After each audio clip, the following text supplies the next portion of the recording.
100.5 Citizen Show. We are back here Monday afternoon. So we are grateful. Thank you so much for your time. Let's do this. Nana kwabena bobi ansa berema be meti gara furuku be punti mpunasi sokode no wakachira katabin say you what unkensen kwabena keja guma mene yanko. All right, so we are back here, and of course Juma Amredu and you know man for bedin komo, you know man for bedwetwem komo. And I am say predictions are nyina during before the 2024 elections. Most of the predictions after a year election, post elections, we anticipated say a basino is happening, and a normal a see na a normal yenim say a 120 days in Rio. Okay, so we are hoping say in Rio a year 120 days no na aban we etimi as settle down we.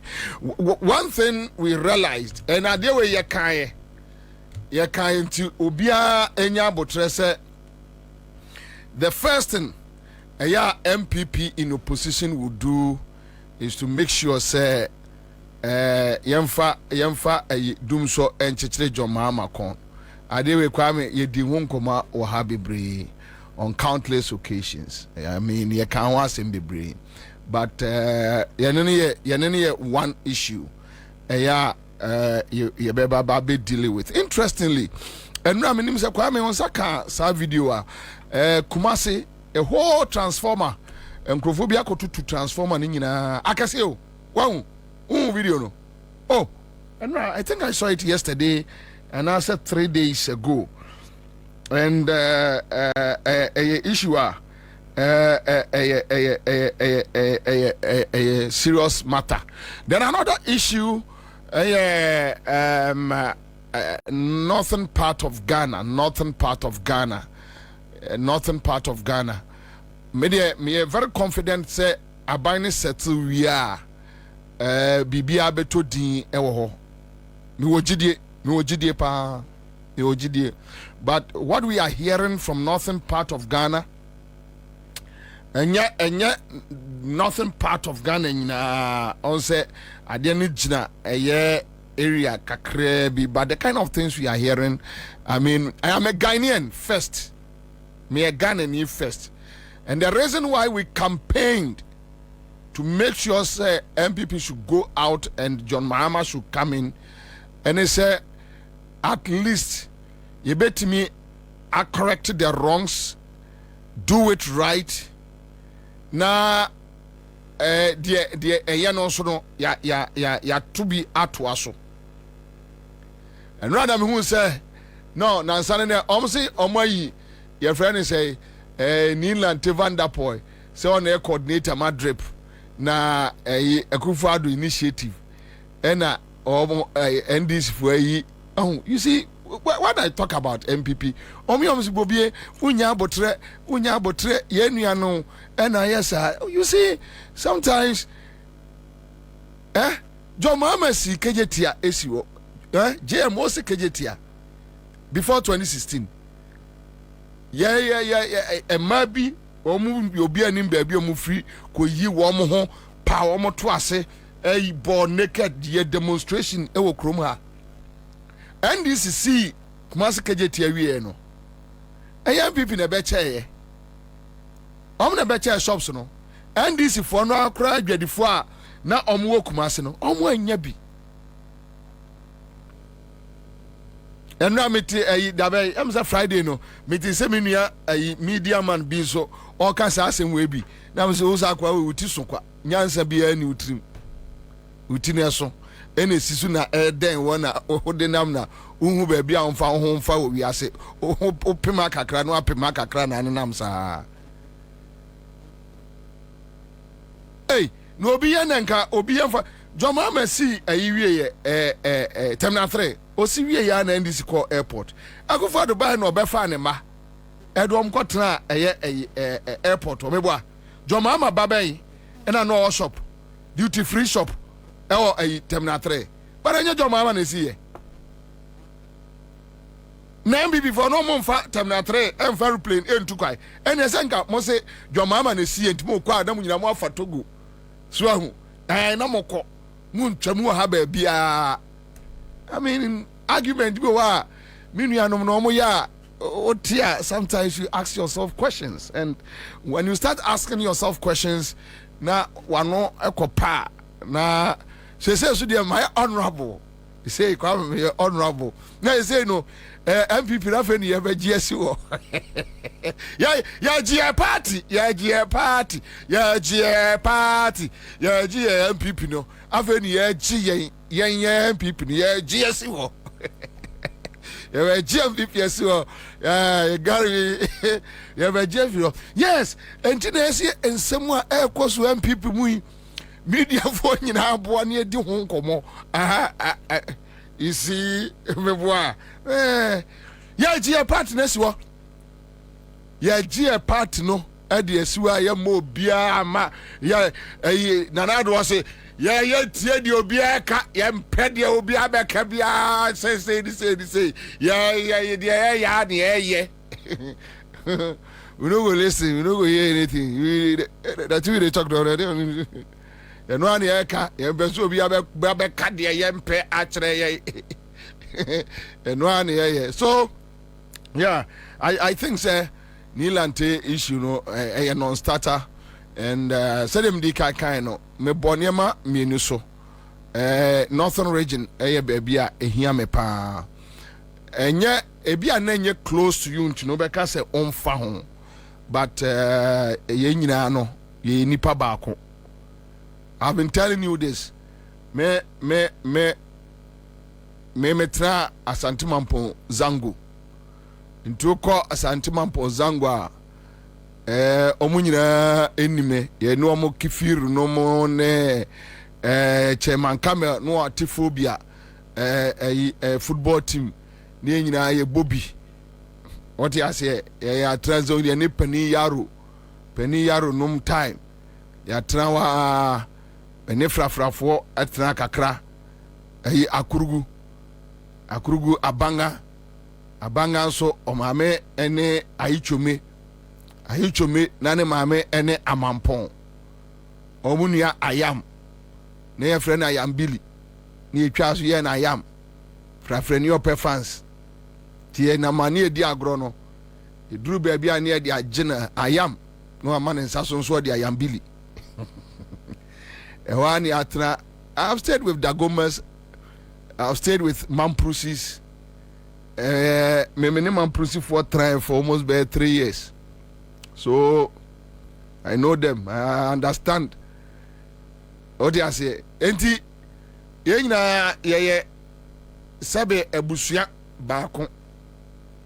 And sometimes se me kai ne me koso north na me cry yakakra. Ye bompa ya sre nyame.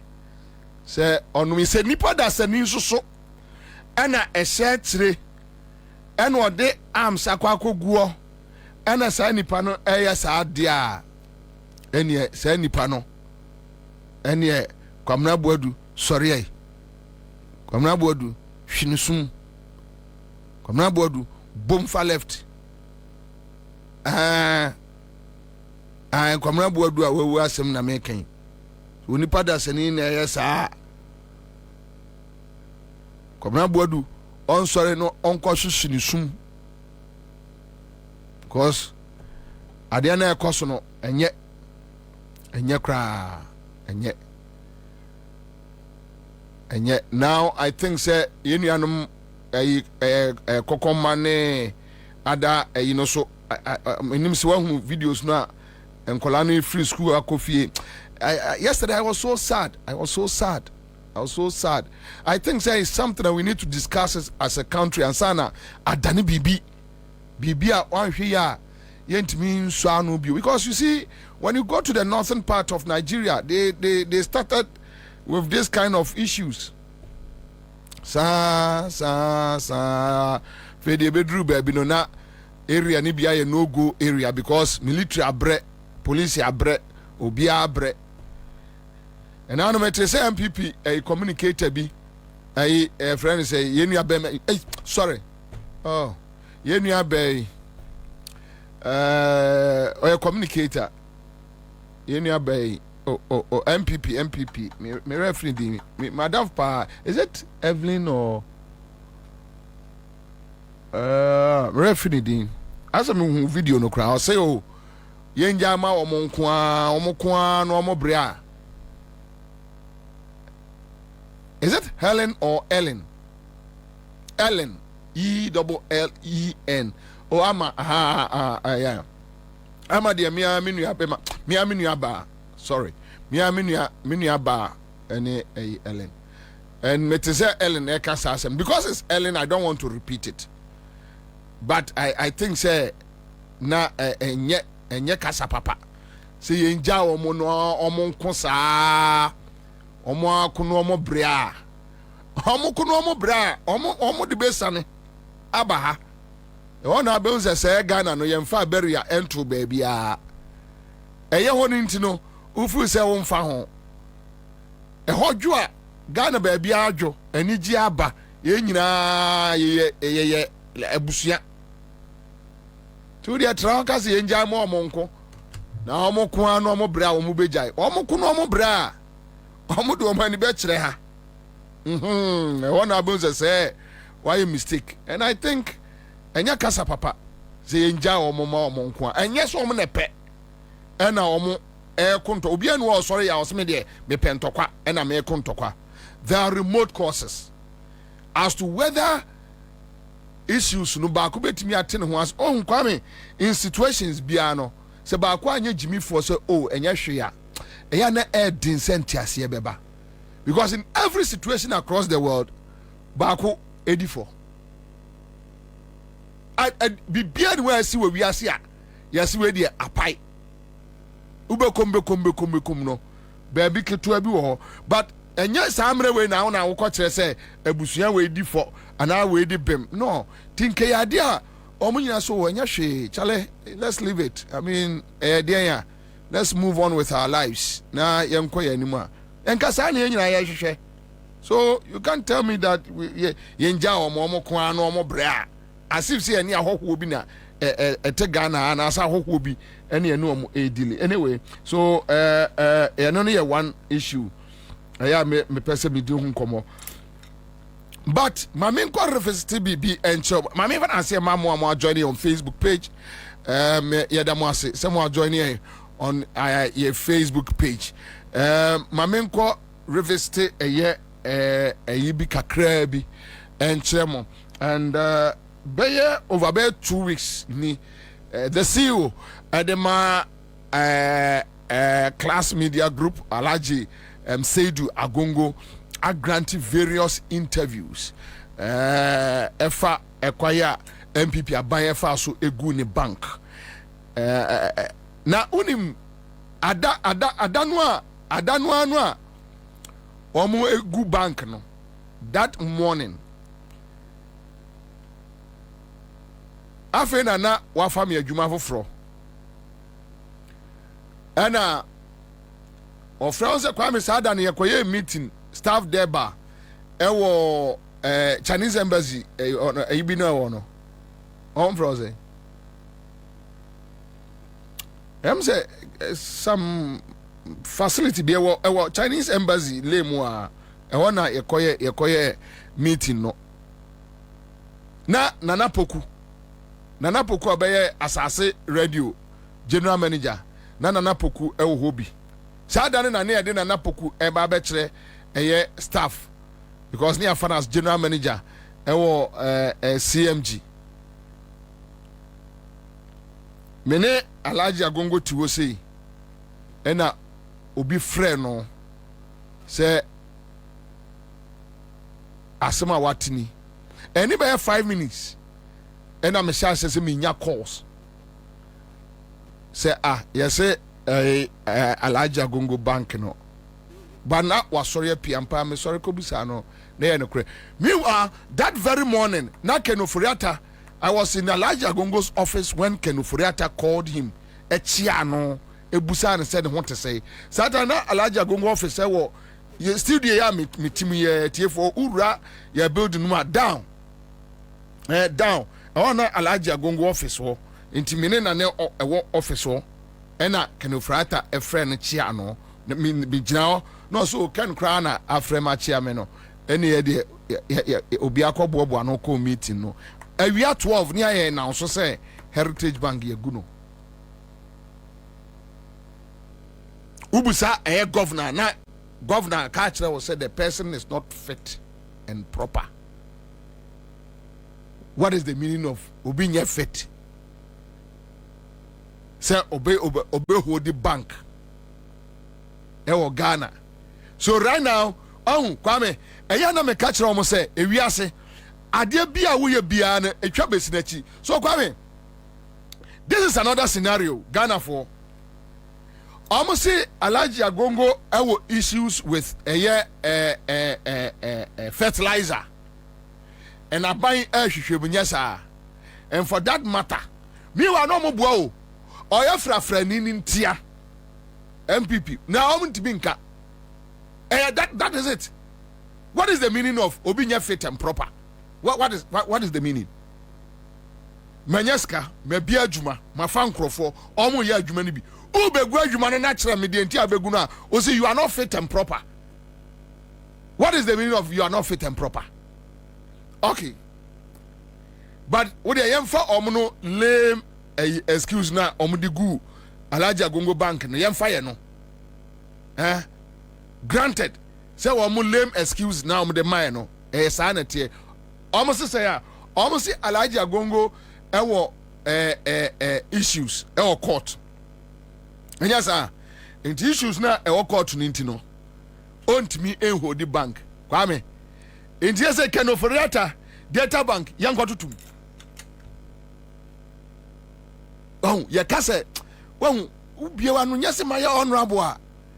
Ma jem. Yes bobi enye. Nya honorable kakra bi na abeka medin wa ayese bia Julius Debra no nyina ahia me achieve honorable that come same ma soro kofi wo wo so obi asem wo court now Ken Ofori-Atta data bank now Ken Ofori-Atta if onukura he was being declared as a fugitive, a wanted man, and the Ken Ofori-Atta bank no abayin kotu tum se Ken Ofori-Atta anya fit and proper. Se wo hu. Kwame wo hu. Me ka chem se wiase ade a wodi ye onua bia no hwe ye na ebeko saa na abesu so. If the argument Addison, the former Bank of Ghana governor, wanu say wanu jail bed. Sa kwa no jail bed.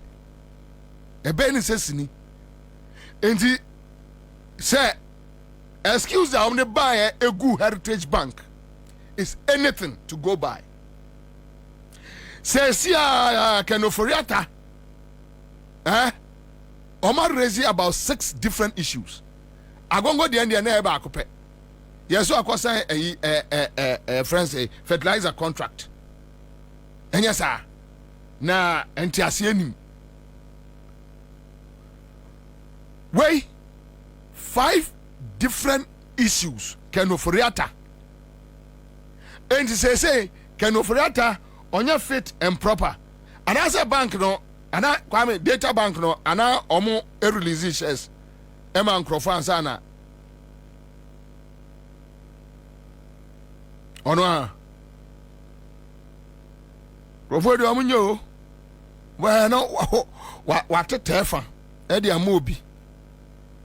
But Ghana for us, whether you are in your home office, you are in a car, wherever you find yourself, just tell me. A simple question.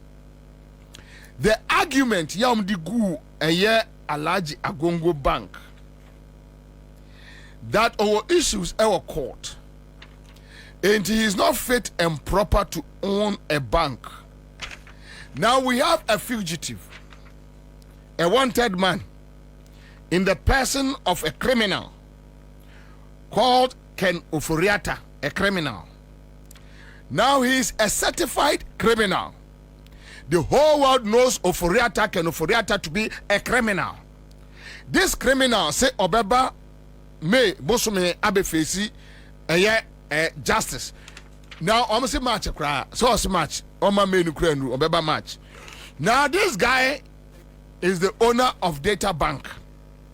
This guy is the owner of Enterprise Insurance. And NDC abai enkoto to Data Bank any Enterprise Insurance move because Ken Ofori-Atta is alleged to have embezzled on my esika yenina semye. And until proven guilty, you are not guilty. Yes, I am Raneka. And to say as no, can we say he is guilty? And for that matter, he is not fit and proper to own a bank and an insurance company.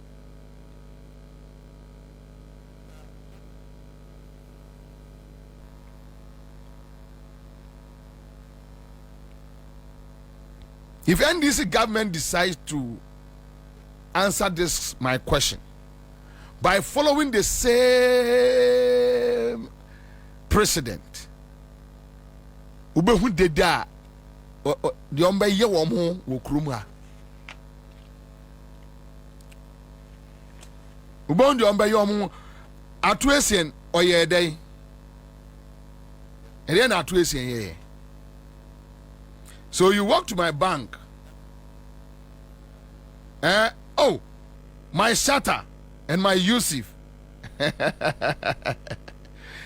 And my main say grassroots commander.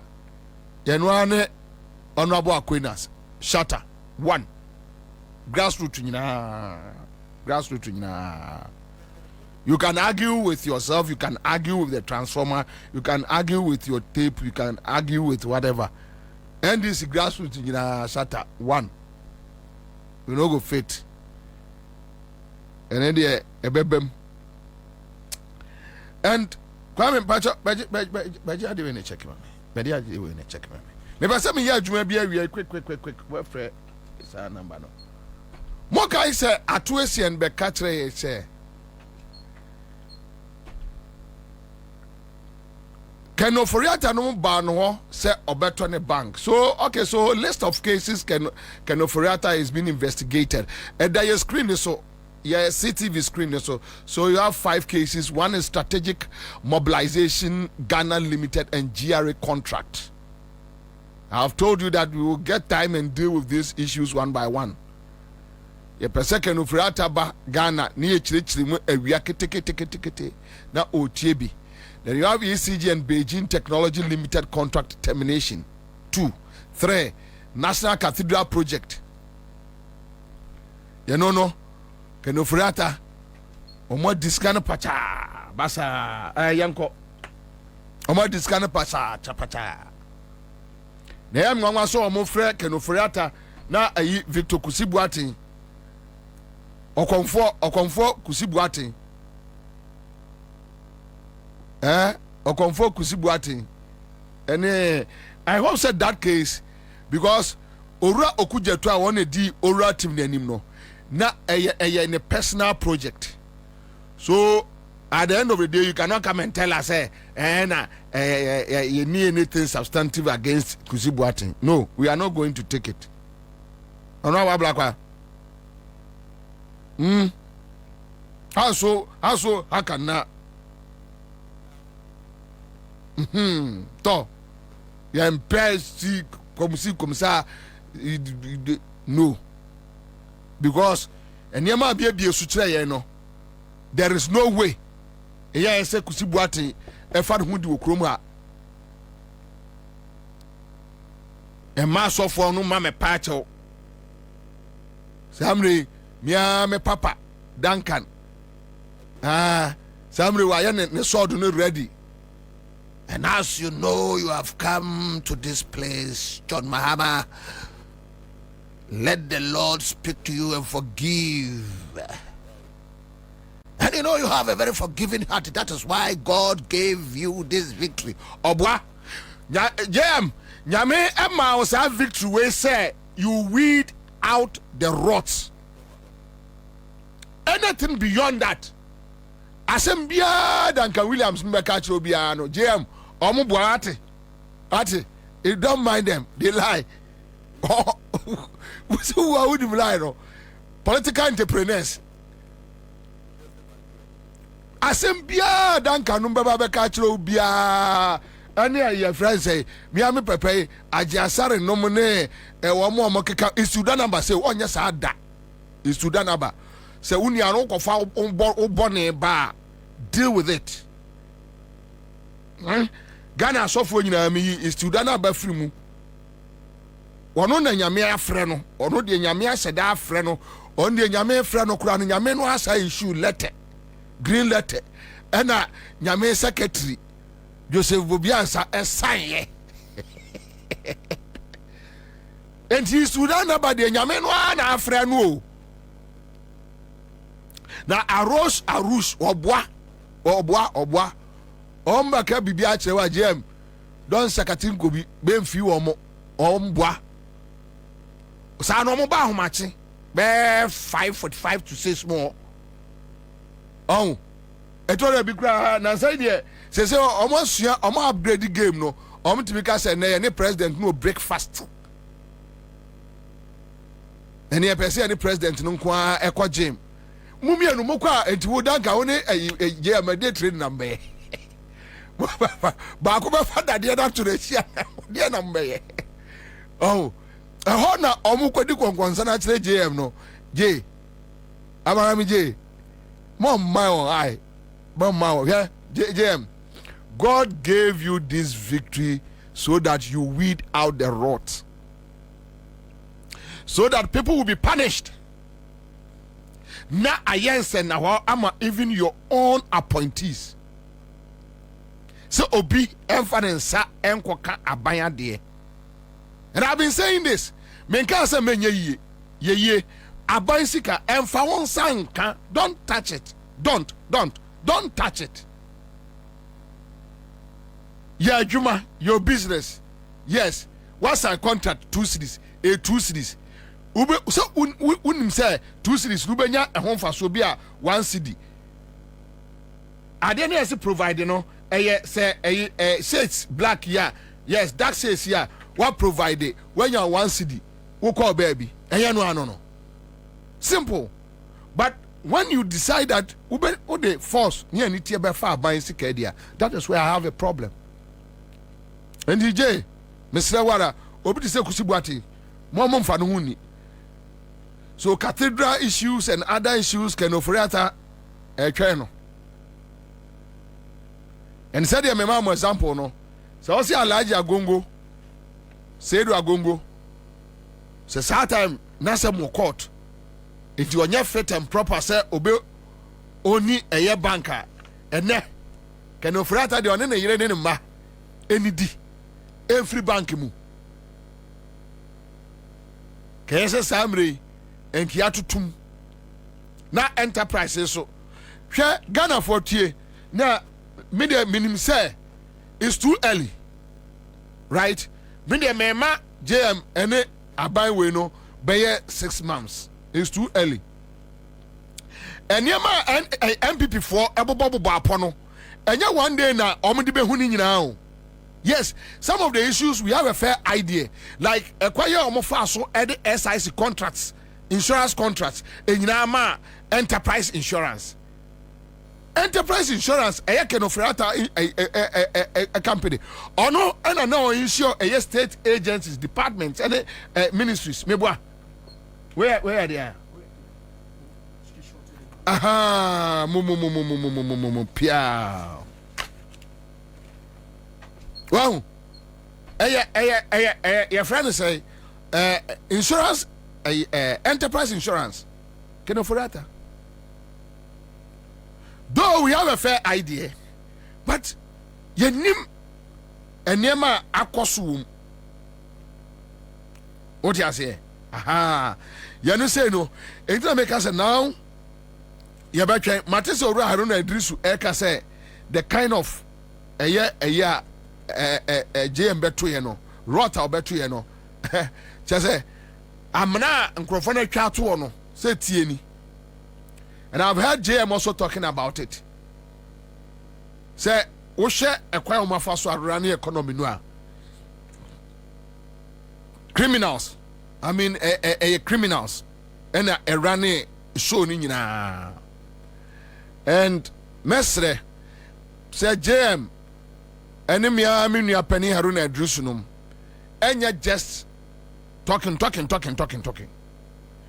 mom bibi so mom fifi mu mom bibi mu na mom biabiem ema obi anya den ehwa bi adekro na mkoto ye no a ama JM ye mo ase ne saa se enkrofo no I mean omo rane oman no with criminal intentions. Omo anya omo bibi mu omo fifi mu omo ba ba mu ne anyina obi a yehwem han yehwem han fi na anyina yehunu said the JM ombesi abibi mu afifi mu ababa mu ama anyina yahwe bi no Kwame ohwema ni din ara yi ubi bi ayira economy no arot no ena me che se ma omo enfa entoma enkata so omo mbi mu mfim ni ye mu biem ye hwem han fa bi ansie ye yesremo check yakwan mam so atu esien a victim of hate, jealousy, envy. Yen damage no. Na to ese no anso no. Ese omo a. Sa no omo na fofo ne gabi no. Yen mo ka asem and na hu article be very nice article from a very renowned lawyer about how JM ebua banks but Akufo-Addo and in a family and in a buying it decided say ombeba beguno.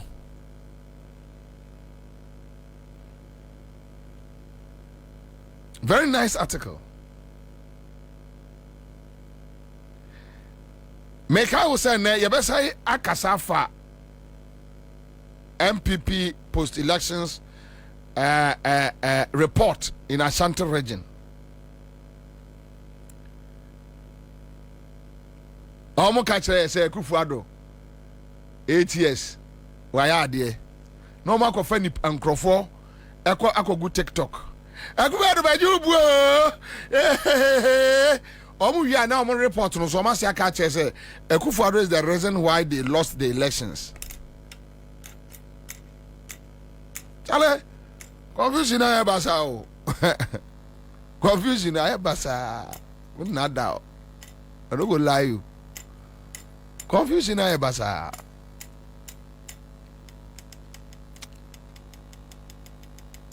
So you bedi won komo.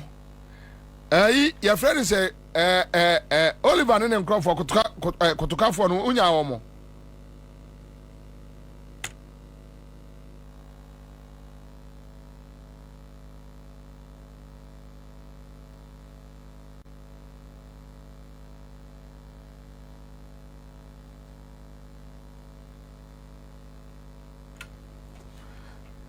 All right, so my main coding come away quick one on the banking sector issues. Lawyer Apia Dankwa, a private legal practitioner, and a nice article be kama pa. Lawyer Akwaba. I think about to a lawyer. Lawyer. Bompire mama na amanfo ensire ebi megume so na ayedin oh did I pass that research if you be research ezro and you are research in term na fidie no Greece no nya memu Council, what your article be about the state of your banking sector? How the John Mahama previous administration tried to sustain your banking sector and how the Kufuor administration egu banks. Me reading about 2-3 newspapers. It is very insightful. Tell us, what is it?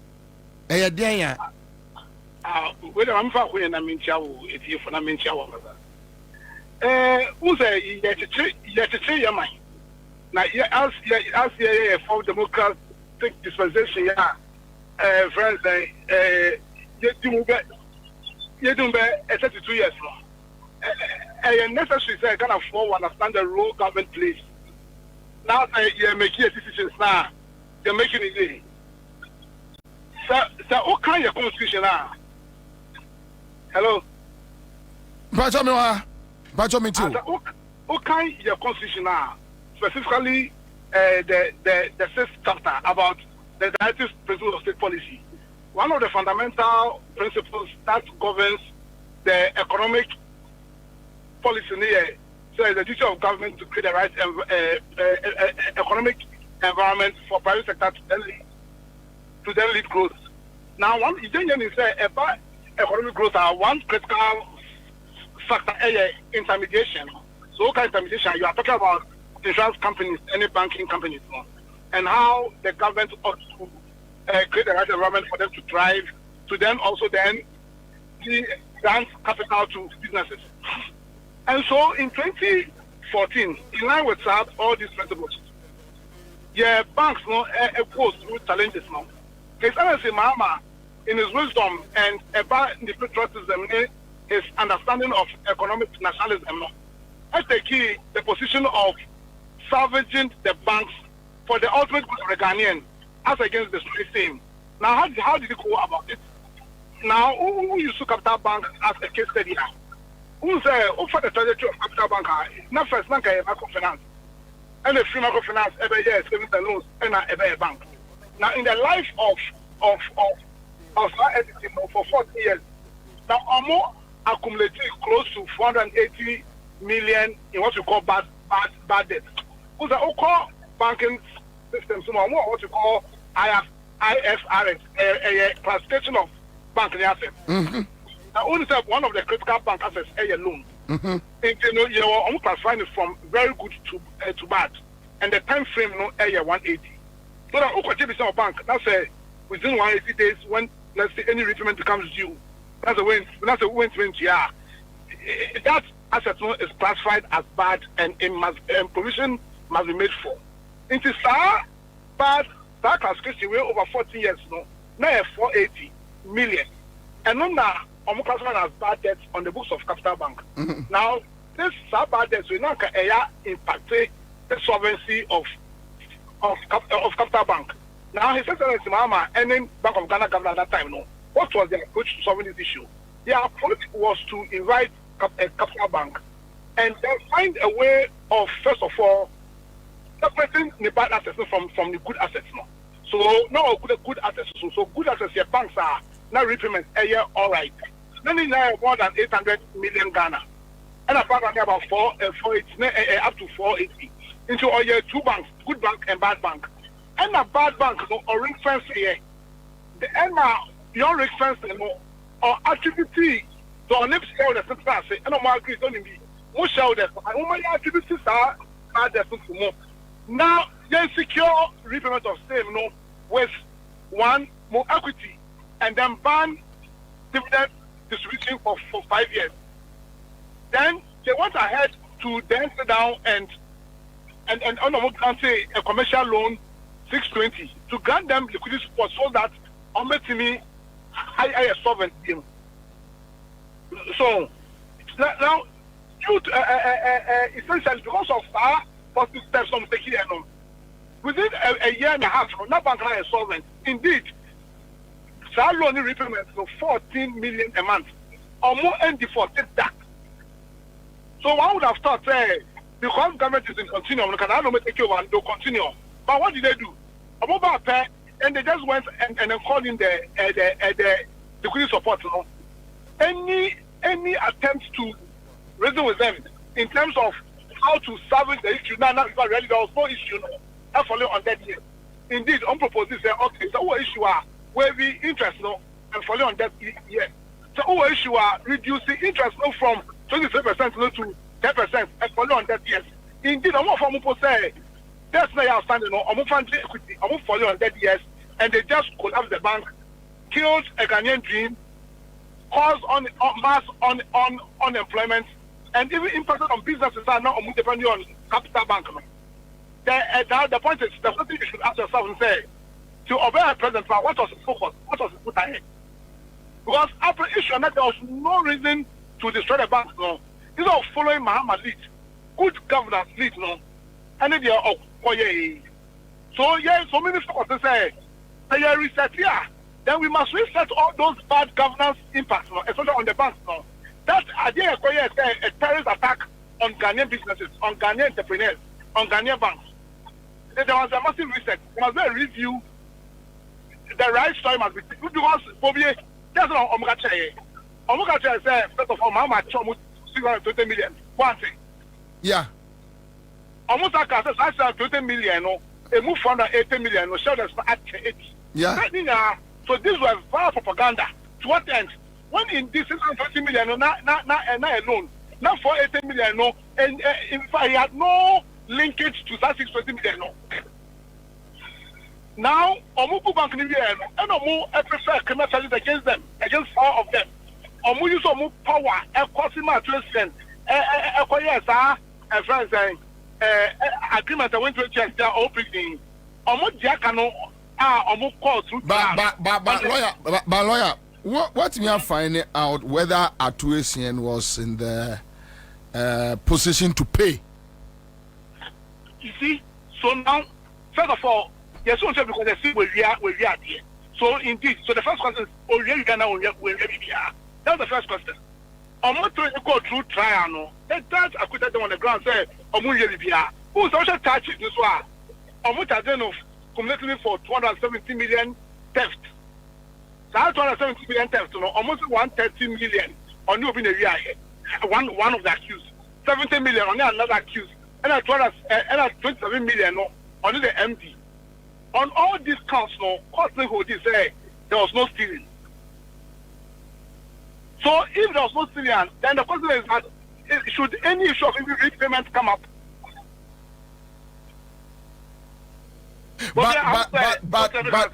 But more any intention is a mobile appeal. And as you are not part of his legal team, you are just writing your article. So we focus, like I'm saying, if I say a resetter, then there must be a review. His Excellency must see that story must be told, and then we reset all the wrongs that have been done to this country. So our lawyers are on which side and which man. But we say they can't even from politically. Because you don't want to create a situation. It's just a Ghana government. Is it to attack indigenous businesses? Because some also people finance on your business because they'll be attacked. Especially when, in fact, their allegations say former finance minister attempted to buy Capital Bank. So the question should be asked: was this unnecessary attack as a result of that failed attempt to buy the bank? Nana? I see. So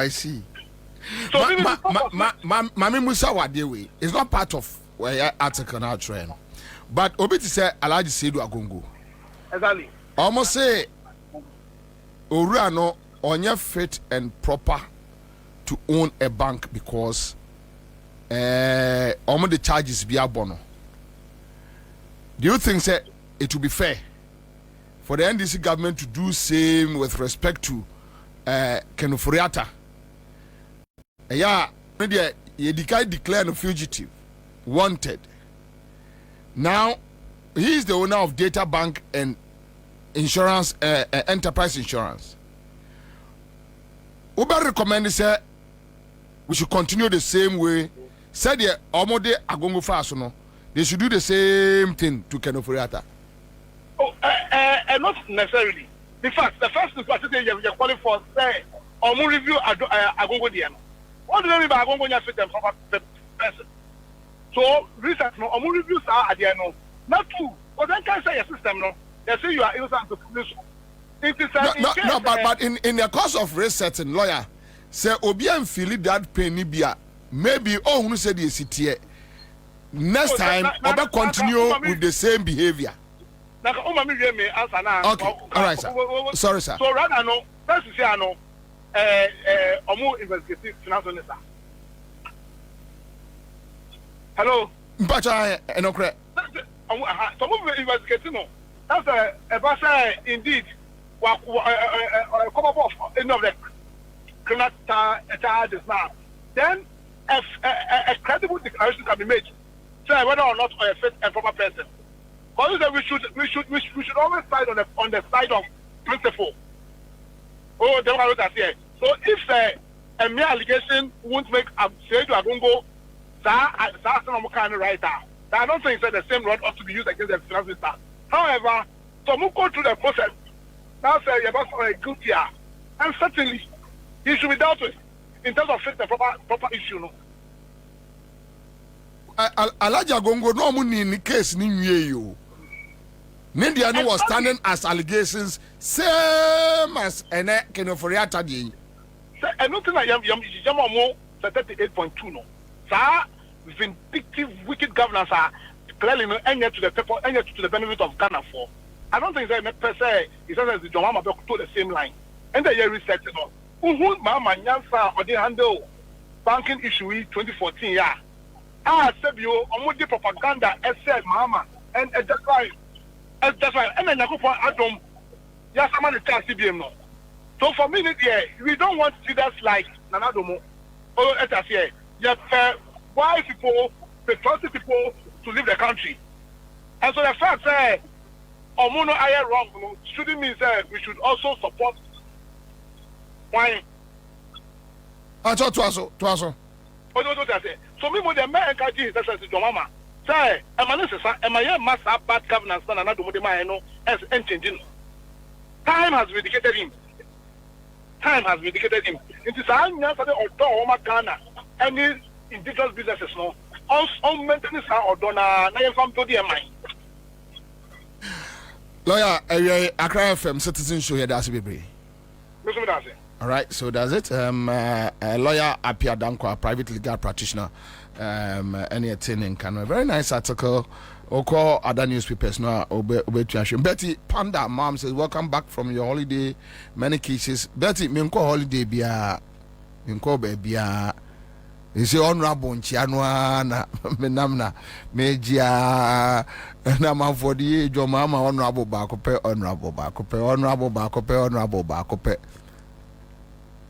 na no your friend is a Eugene yes say for yes say wuntumi FM say radio fu say hi na bobi nya hwe nam se na wait yes wunya ade yi 8 years wa nya bi me kura de afa na your mama 3 months kura won twai beboa ebi kura ba hwe kura na next year na me na me chief of staff over there ara Papa J beboa Dr. J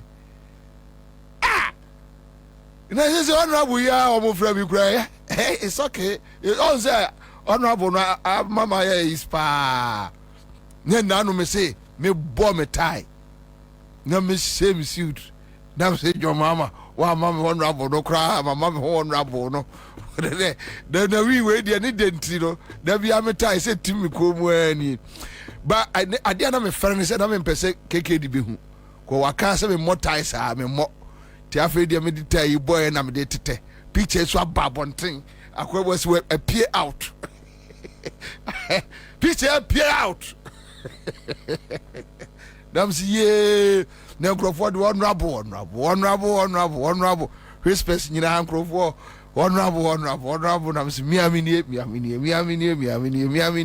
position be na de che honorable we mo monyi me so ye All right, so I have some few messages here. Joseph Dogbefu is here. Alaji Dantata says, welcome back, Commander. Alaji, on Krawamo, it is well. Kuma Christian says, you lucky you came today. I was about to declare you wanted, fugitive. Hey, Mefenyamo, Concern you so, concern you, dear brave free now. If you free so, hey, who Eugene free so, when you woo. Mr. KK didn't feel be out if you don't mind them. Such as says, who are the ones calling you the honorable? They're small, you. Why? Senior is here. I'm not be answer has won my respect. I owe you 18 slaps for this show. Can't slap me. Sedu Magato Muhammad says, Honorable Kwabneni, Mama Jemfua, honorable, I miss you. You miss you. You go stay outside, you do yourself, you guys you miss me. You miss you. Maria Adams, the government should sell all kinds of properties, but leave the burning funeral home because he may need it for himself one day. Self funeral home no see and the on one year better than one can overata. Better than hope. Butcher Solomon says, honorable one. In fact, I was happy when I hear people calling you honorable. But not knowing, Charlie, maybe honorable, I already joke for ourselves. Well, we said, JM honorable one. We have in honor official. Yes, the ministers in the Munina, so deputy ministers, Omunina, chief of staff, Munina, Omunina. Say, ya no quite independent problem, no. Crawford, Frebia has honorable, my best school fees, and so did, and so that into no casam, whoa, that you are free. That's it, they happen. All right, so Magdalene says, Bobby, I can't stop laughing, honorable of Bobby.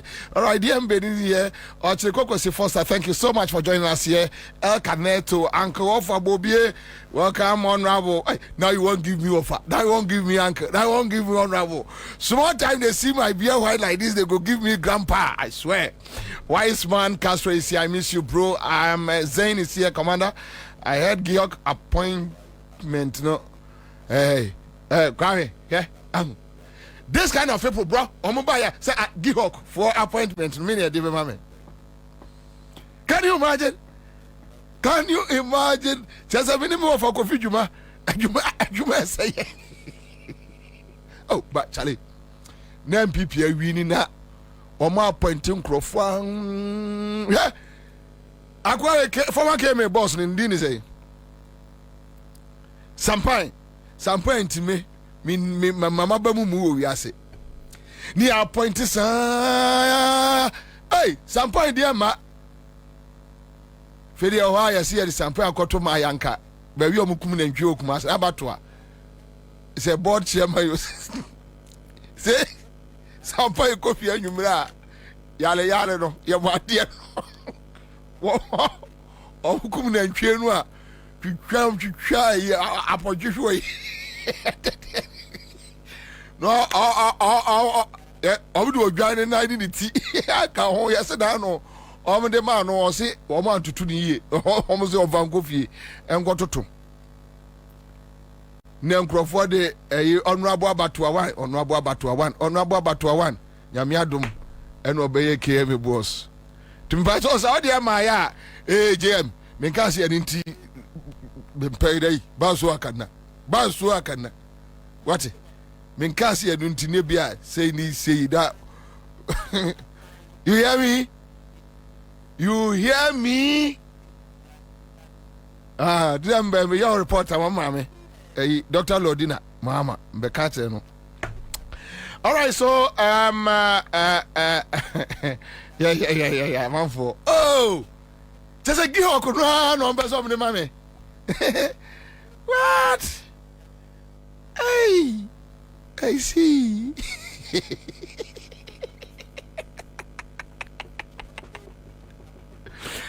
Okay, Kwame, I'm waiting for why? Dear Macho, Mammy here. Now, Kwame there. Say, oh, TV so. Kwame, CMG. Ya raise bano. Your TV soon to know. Miss Row. we free o ko say mi siw to no mi be bom ma se akra mi ensa eba bom na me chei tara ma ha me boss tunu matiem o se be ko marketing me di crane kalo di kalo shedi say boss tunu me jirem ya mo ayi mo gi o ko ya mo fa position. Okay, so all right, so any property or assets acquired by a public officer after the initial declaration required by clause 1 of this article, which is not reasonable, attributed to income, gift, loan, inheritance, or any other reasonable source, shall be deemed to have been acquired in contravention of this constitution. All right, so thank you. Noah, my banking sector, no, mama dealing with a arrest. Okay. You go to Alhaji Said Agongo the interviews nibi. It was nice. Na me wo fie na me tie, and I think say you go to Alhaji Agongo. Yeah, levels don't change. Oh, me dey empo there. Tell me no kaze kura no Bank of Ghana omo nchiro me dawo. Omo nchiro let them brand me say o bank na ye gunu no because of say ni na gunu. Means may have one letter credit fee Bank of Ghana. The only meeting me, Dr. Kusiboti, Poche, Benson Chupi, and me MD, a call Bank of Ghana have in say, Governor no say or say a magic. Magic bank. Me a magic. Oh, me medium put here. Let me know because the Bank of Ghana won't show me that. I won't show let them brand me say, O bank na you gunu because of say ni gunu. Means may have one letter credit fee Bank of Ghana. The only meeting me, Dr. Kusiboti, Poche, Benson Chupi, and me MD, a call Bank of Ghana have in say, Governor no say or say a magic. Magic bank. Me a magic bank with other banks. What you say? Major nature said, many bank income come, and I say, almost be a feno. Got to amalgamated so then send me baby. And I may catch me watches me no bank no. Men be say me per se me 100% throughout to me be any my condition say within 3 years no.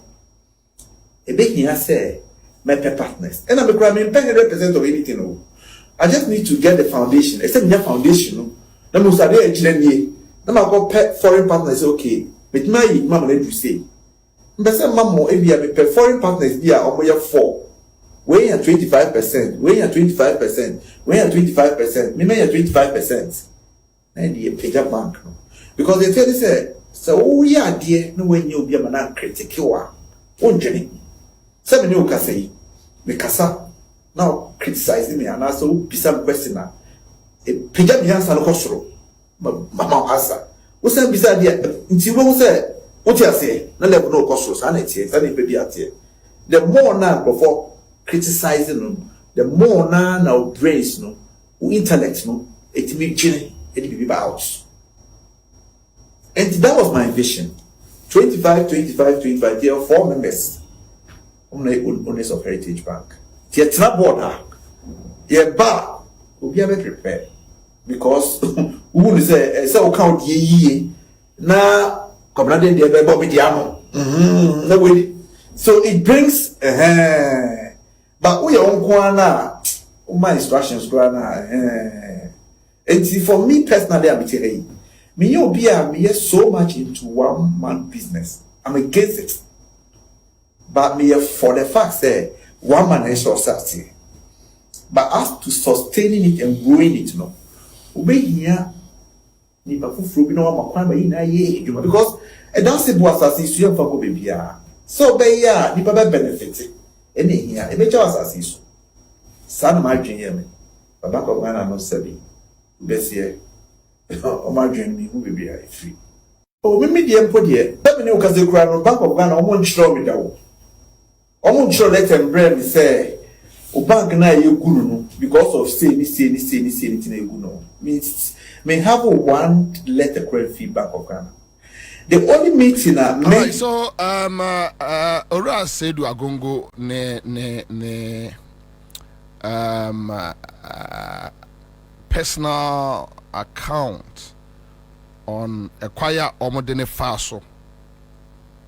And next uncle for we say omo fairness. And sometimes it's sad. All right, so let me move on the issues about arrest. Now, minority for no issue statement, and mame me patch for statement no to mame. Quick one. For statement. I'm release a year statement on a year various arrests. Yeah, I shall say a course from Yesi Abronye NIB in reference to BNI. For I invite Abronye to Professor Amio Kumfi. Then yes, one guy be a friend of Sonoba. I just and minority condemns NDC government state-sponsored persecution of political opponents. So I will just give you like one or two paragraphs. The Minority Caucus unequivocally condemns the escalating misuse of state institutions by the NDC government to intimidate and persecute political opponents. This alarming trend not only undermines our democratic principles but also diverts attention from the pressing issues that this government promised to address.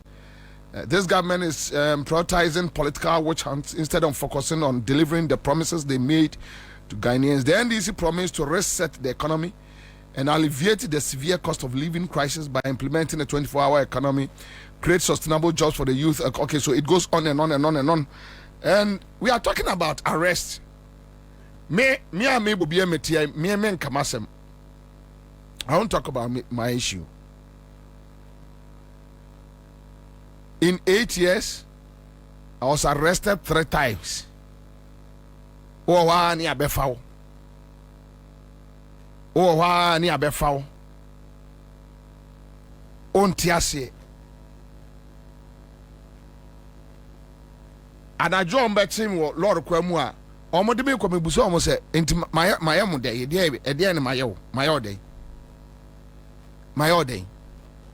Me end this 8 years from Professor Mills to Yera Jomama. Me manje position. Manje me nka ho me nimu. I'm just a friend. According to Okra JM no man for me to be that. Never for 8 years. Da never. And you saw Mona Ampel, Mia, and we Professor Mills time. A ora a Larry Bevlolati, and a coquani do honum. A friend said a Professor Mills, a co US, Mimi Uncle Dominic Kissy, as a FM. Sata name me producer, Mubet Mia Busano. I come to be a Mills 2 year be a one and no coy, me man could be that. Da and we hear me misread play ti min trem men kwaya hwe into abet me say me na me finance minister na me dey. So when we talk about arrest and you see the current MPP mama feel say omama politics na say a game bi odi ese ma yesa akrampo no a yen kate ne ye ni yeso yen condemn to say the omo no e condemn ye no abi. And sometimes when I read these kind of things, me now for one people wants to kwabna ya won pay asem.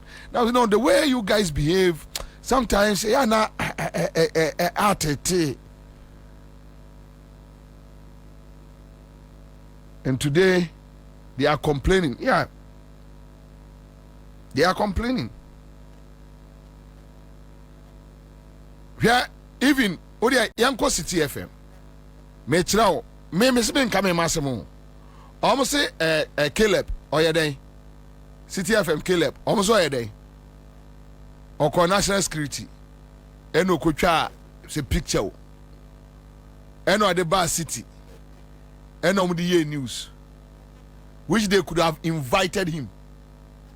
And Caleb that I know, City FM Caleb that I know. I was sent to the National Security to have an interview. This was like 2 years ago. And on my way out, I saw some cars parked there, white Chevy cars, and it had weeds growing all over them. I got to understand they were the Maslog vehicles that were caught up in some controversy. So I shared that, and I was like, these are... You shared them? Yeah, I shared the picture on social media. When was this? This was, the first time was pre-COVID, long before COVID. Okay. So when the Fix the Country Now conversation started, I went to look for it, and I shared it again. I was like, this is what is getting people angry, and they're saying that you should fix the country because there are a lot of young people out there who are unemployed and all that. Well, there was a backlash, there was a pushback. I was told that I was wrong and that those cars had since been allocated to various people and they were no longer there. These are the cars parked under the shed. Under the shed. Right by the wall. Okay. So I was just about making my way out of the gate.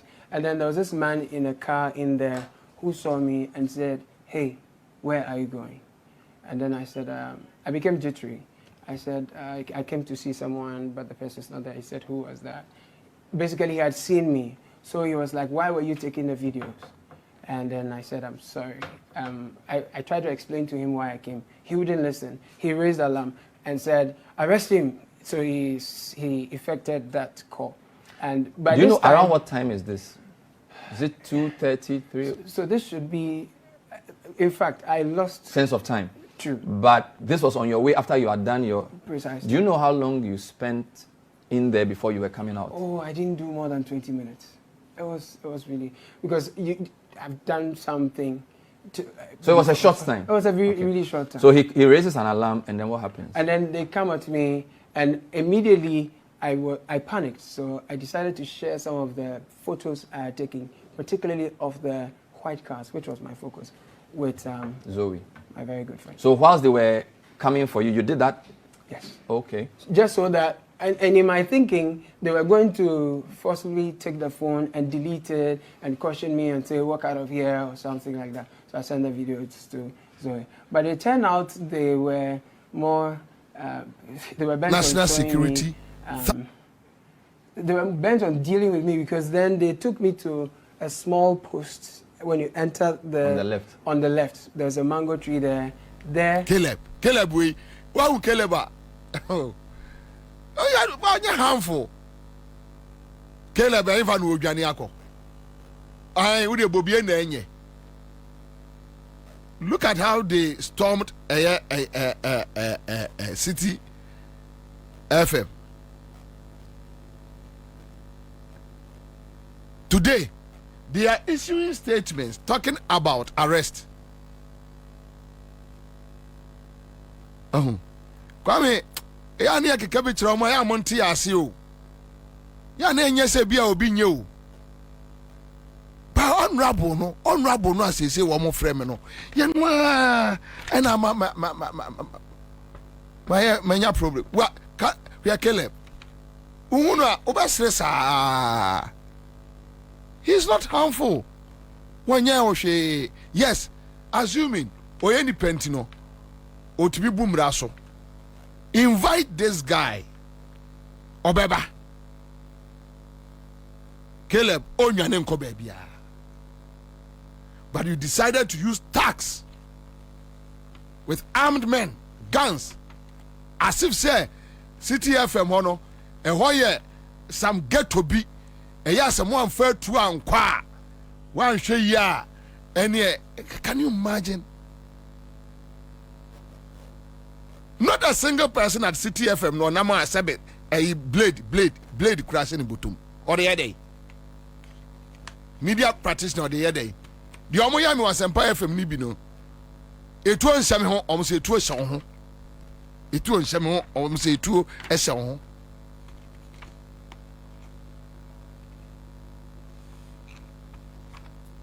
Ah, wait a moment, friend Cham. But this almost say and this for say Peace FM phone a Kwame Sefa Kayedi. Me was a pick and more church. Yeah, Kwame. Me say asase we so. On to see a be flash asase we so no. The obeye nipa bia obetwa. ada ye yi medi wo ai multimedia sempa kwam se fa kan nipo di kai frɛ ayi mi aminu Hobson no obɛhyase ado abɔ twene ne nyore jojo no ba no mo anwum bi ɔse de welcome wezolo akwaba bon arrivé ahilele bamba hilele baba no abɔ kwam se fa kai wano nko so Hobson nti wo se abrante no omobi di mpo na ayede o wo se abrante ni to ayede wo se hwe misi mi jose no atwituo misi awurade ebobi akumio na ma dodge kofom na dem pam na mi tie peace fm mi tie kwa msifaka ka kwa me kura mfrem so mi nua ketwa na samo mo kan owie no asre nyare jojo kwa me ya di biba ya wonu atene ya beto samia wo beto piga se vagai wo beto chale father Mr. Monza Fresh Faka no mra me na adwuma o a senior man MPP for na say no o a senior man pa kwa me a senior man o he was my boss the boss na bonini ahwo yanti yeah me free asampa sebo wade ya Bombay kwagu bako any ye be what yeah womo no coffee shop mafia for mo na ye say coffee shop na gu we yes we bia on mre o ma coffee shop for nsan fa nkosi wo but I will plead on his behalf say Faradex ne Urakwam despite mo enya hwe we senior man the way they want him to bow out no enye cause baby akwame aye adwuma no baby opeja Peace FM gina no say o mama na retire no mu gya ne kwai kama enye mistake back we di Alote Jacobs we achi Alote Jacobs we na wo kwa me se fa kan nim difo say no ma Alote Jacobs aka kire wo say MPP be win with 50.1 no agi so nyere jojo enti ade na na ekoso no wa hunu se akwa no wagege odu akomusom wei kwaku ba kokoro kura de ye onim nyansa che Alote Jacobs na Alote Jacobs wei dadao kwame enche ehwa awara about we ba obi wa afa we win apeki wo se campaign na oriye na kwam awara ewuda enche kwam awara ewuda enche na kwame ya na kwam wo space bi enye we bia oye ni sei so ha dabi we ni se na so oye ni se on no the space na sia see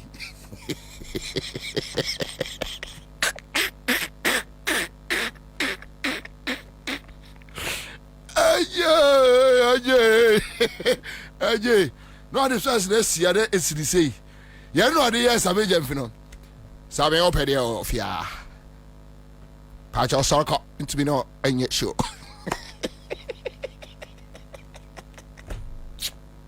hey Robo oh we are fucking sorry I'm on radio I'm sorry mete wasem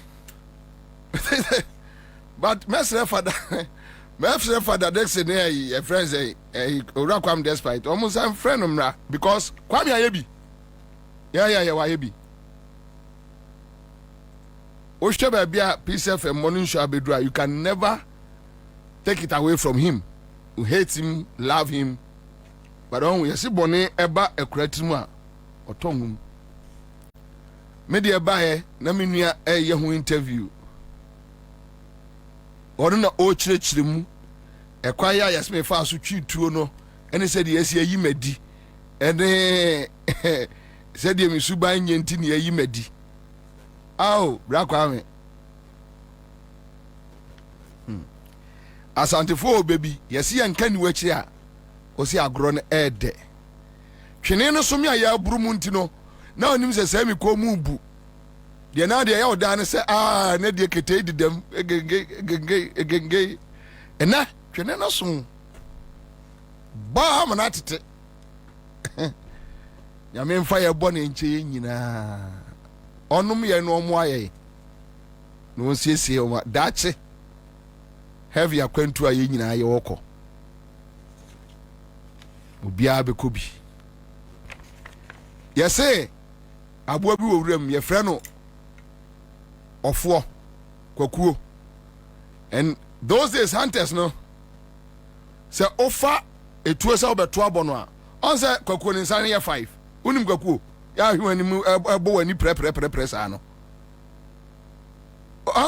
ade okay so let me bring it down ade ɔn sɛ ne nsa yɛ 5 te sɛ nipa womatuo sɛ ɔde bɛbɔ no a no ama ne nsa so do you know why na wɔka kyerɛ wo sɛ hwɛ wo nsa na hwɛ me nsa meyɛ nipa te sɛ waa nti menkume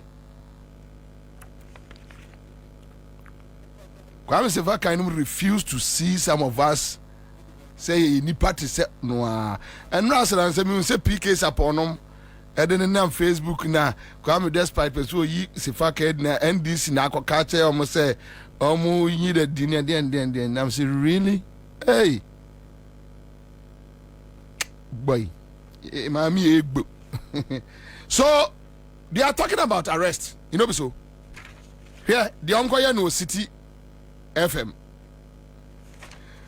hey David are you ready yanko for amugo amano so na fe de me metin sim eni ebedi nkomo special but I have a MPP report no special report now they are two TV no side say fato corner side manya blue color sro fato eye side sa fato side sa mame they are taught na ya kase line so na nanie yes sano ye ko ball and wa os me pe number 10 JC ade os me ya be di pele no be 10 anze ayi boy bi ani ani ye already okumase ayi kwa ayi Chirematin hey Chirematin ye na me Chirematin ade a wo ye ohun wase an wo se me kasa se kwa me di nkra na me so yo to aso ne nkasa wa kasa ne ka kyerɛ me sɛ ɔkasa sɛ kwa me di nkra na ye wo no sɛ na wo gyina hɔ a to aso na de wo kasa de no obi besua wo akasa te sɛ wo a wo de nkwala aba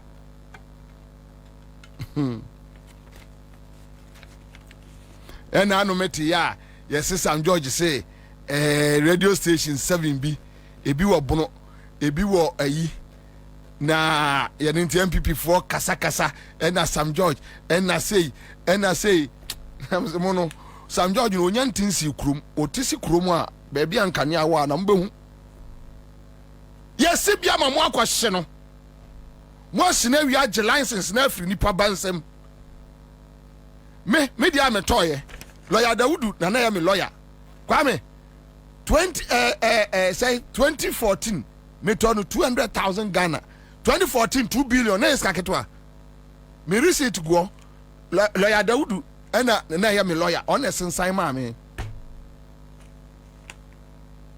mo ko hye no o ma hye na jo na ya me ya awia me wa lecture hall near from say radio station na hye omo hye wi na omo de me call Kofodua High Court say me mra no amesi edan no na nyame adumi wini ye ene me je ba efiri akosommo ebepem ne say Sam George tisi kroma you go see something Kwame me so ma honya no akwadi pa afro say you wo nipa bebre ufami kum hey arrest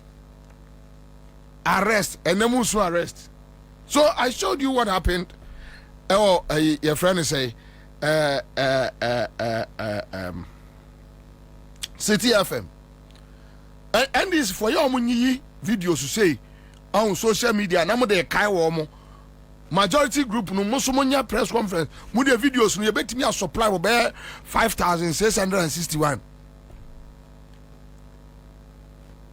na mo nhwe na no na bi enya ho gyina ho apunumfro na me so no reset no adwoma ma eye no ena wanya ne fo se yeku ena call so a enka wonfro no a ayesa no wona na bi ko gira ayi Facebook Troy commande dampare say dampare enkoche Mensa Thompson no aka ayi bounty asem and adano anom kofa Mensa Thompson odamu 2 nights ujina o krovo we yo na me no me nia ban me position say honorable no a ene je am honorable no a yende maje aka official one no a de beba me GM 2 ne matiem se me a ne ba me a me papa otu ne matiem ni position ni bi kambe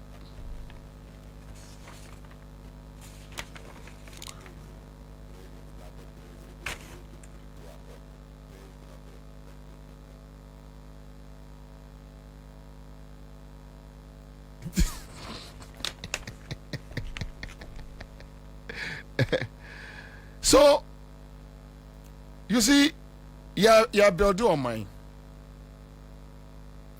no I building no yet mean build on mine no with hate, jealousy, envy, and I showed you how I'm good banks yom the good banks Omo kasa say ye chichen crofo. I've shown you what they went to City FM with guns. Evia no mu kuratu ejina media practitioners so. Yes, ye can't chichi. Mensa Thompson executive director de ma ASIPA. Mensa Agwaba. Yes, ye can't chichi. Oria Agwaba. Kwamna mejoso. Yo, okwa yesu baby akwa ye hot say. Kwamna hoboko but eja eduma ya ni egusun kakra. Santi hoboko. Wa bagana. Empacho maba. Akwaba. So Mensa, tell me, when you hear MPP minority talking about unlawful arrest, Rambo style arrest, I didn't hear about him. That's it. My mentor only were tearful in area. I think for the past few weeks, and I say, me fun say, weeks for the past few weeks. My dina, my observe anomaly. Na kwabna say kase enkofu kubi anase nipa kubi e was short memory. NPP for a classical example of short memory. They are a classical example of people with short memory. In fact, they are the true definition of ADFL short memory. Kabna, starting from the appointment, or posture on the appointment committee. The appointment committee about how their conduct on the floor of parliament. Not about their reaction to the termination of appointment of workers. Letter chief of staff issue here say recruitment be a year no after 7 December no. Omo continue fee. We share NPP for reaction to that. Now say we share more reaction to your friend is saying and for and yes we Rambo style arrest in Pool and for you have to answer for in the course of investigations now you have to throw mano keke. Now show more reaction now. Kwabna sabi e won ye pa. Kwabna they don't be you live it through you live it through the 8 years of President Akufo-Addo. We are one huge example of that. I'm sure, say, a number of us are even angry with the soft nature in which these people are being treated. NPP for, I think, say, Osha Boni Omudi, any brea, any year they Ghana for fair more. I think what is happening to them is absolutely nothing. It's nothing. Na me na do omo afofie ena yenya president bi te say Mahama ono a diplomat, and he believes in diplomacy. So leadership by diplomacy. Into on Pesa, Rambo style arrest, Rambo style targeting, any on penny no massa. Come na no didn't people for omanya no fuyo. So much me be omano. Even when nothing is being done to them, they are screaming on top of their lungs. Kwabna, say, abang this week I said, are there NPP for the year Ghana for new political opponents? Or what the 1% to clear NPP for? NPP for better matter Ghana has it. So, Kwabna, where from all this hypocrisy? Where from all this double standard? We are victim of what they did to Ghanaians. Tell us with your issue, what happened?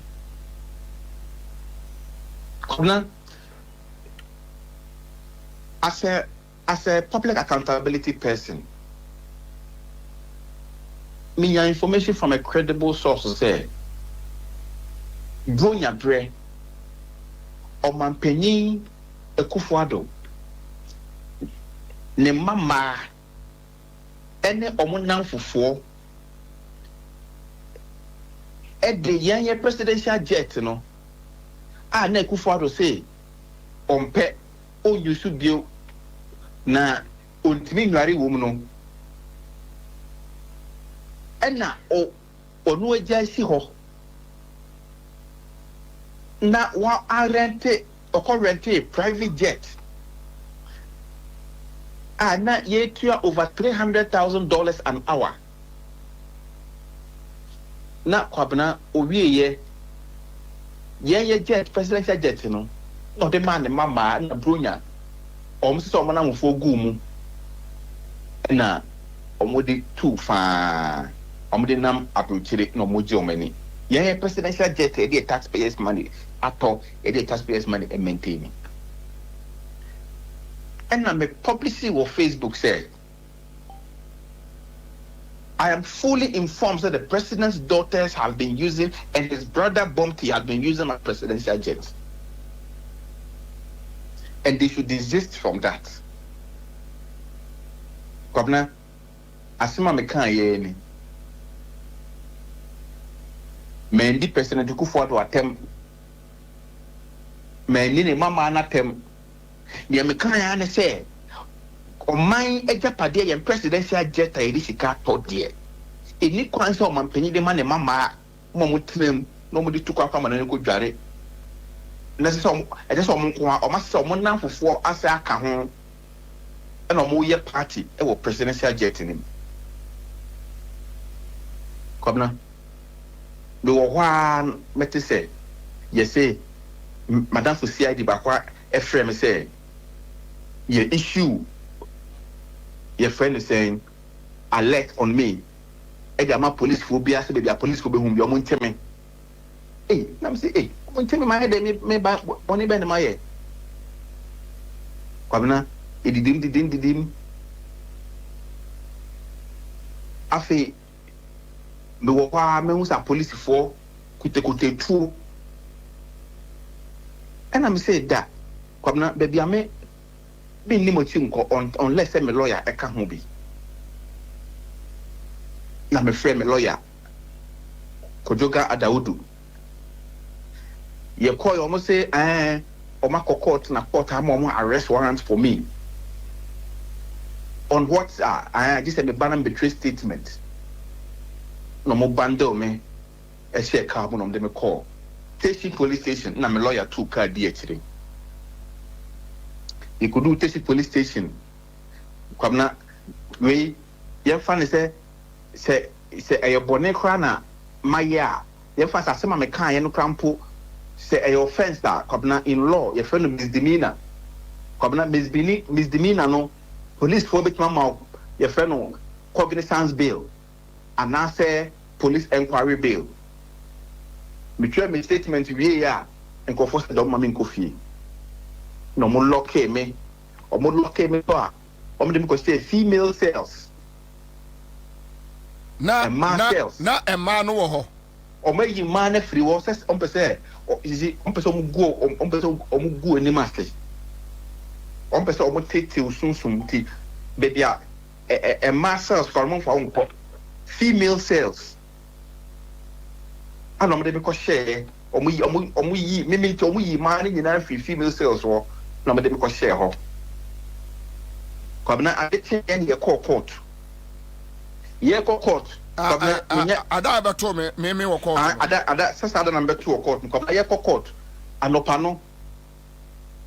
See I judge me court na say me nya flight risk. Me ko be bia e betima tena kam ni nyina ko. O say order from above say on fa handcuff engu mensa. Kwabna obi a me mokro no me wi obi a de. The handcuff a go like a common criminal. No more so I mean, Eddie call your friend is saying, Kanishi, me bana, time no, me pass one of my taste also, or my befoul. Into an opana, you could be a court. To be two animals in the end, I'm say Kai, and at the end of the year in the pa, and then yet, and then yet. Kwabna. Nyame chade yenya judge ya na adwempa woni trim oti ase na no say we dey say a police for say judge na remand dey na judge ni say dey asem we dey me remand o ma enye yi nti o ma bail 50,000 kwabna judge ni ma ye bail a ye nam kwan so kwa ko process bail sa afi order no man call from above say they shouldn't release me. Into Kabna me man bail no, court man bail no, me sa got police cells 48 hours. Abe ya me bail no, ya process it, o ma cost me bail bond bibia, almost said that omu nyai me. Order from above say they shouldn't let me go. Tisa da no, ma court ama me bail, ya process me bail, almost sa swa me back to Teshi police station cells. Koda ho, adetenye na me lawyer dey before ebe check say kwasi ade be no mo ye ne sa no why they disrespecting the order of the court mo di nipa na court to say grant the person bail court na say bail bond we're meeting all the requirements. What is it again? Why are you holding the guy? Governor, me say 48 hours me ni di manu monsieur me dantintin ewo Teshi police cells me boni am here anything say o man penye ku fa de ni plane ama ne mama akojo mani makoka na makobi ma no akoka intino ku fa de so on TV da kwabna na wonim boy we nana bi and they say na no de ote radio so TV is on tape on TSS ye frefrem kofo ye inviting kofo BI9 inviting kofo and yes nana bi we na ko tina radio so say aso am be ko form mpanyi ku for a police for met me mpanyi pa police for on the fra police for some met me omo frɛ tama IGP kwabna na onim mishia one of the former IGPs and the Kufuado. One of the IGPs omo baye before Dampare me money Mishia no a mutual friend's house after my arrest and he was very angry. Say, or no time and now IGP. Obetimi on me kind the number of times omo friend of the pressure. It seems to say omo mechime, omo police for mechime. Na makoke kufa don wasem. And omo ba no akachi omo say. Bone be na nipa no waye. Won tell me bone kura waye. Timi tire bone kura me kwa koche no. It was IGP. It's not a moment na omo friend wo Jubilee House was say on kote sa akula small boy Mensa Thompson na they be on TV so na o Kufuor do once man say o Chogbo Kufuor no on mecheme. And anytime they come, he tells them that if they show him the crime I've committed, he will come and arrest me. It is only under Dampare by IGP pair and after so you say me ma try to Facebook say Dampare asem the men can be bio men can asem bio.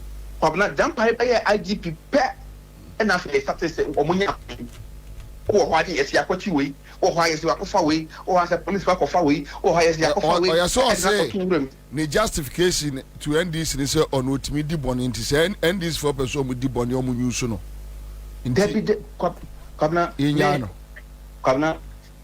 Onia me Dampare me money din bio mpacho. Kwabna the position of GP is a sole prerogative of the president.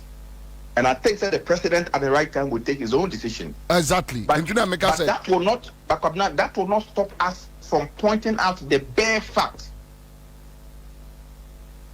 That will not stop us from pointing out the bare facts. Say, you see, criminalization of speech. It is under Dampare, and the government was able to criminalize speech. Dampare breast na Kufuor do munya kwan e use of police for edititi nyina unlawfully. Kwabna ekowi echi kwabna asem e court. Unim bi asem ne kowi ye. After Ghana Armed Forces for now say omo na aban say omo na complainant no. Omo ba court be catch court ni so asem no kra no omo no omuni mu hwe na mo person be di atire bio na say Armed Forces for na nkofo ekosho machi say ye machi ye no they did not have any interest in the matter. So who were the people who had interest in the matter leading to our arrest? Over to Joe Latte. This is the issue.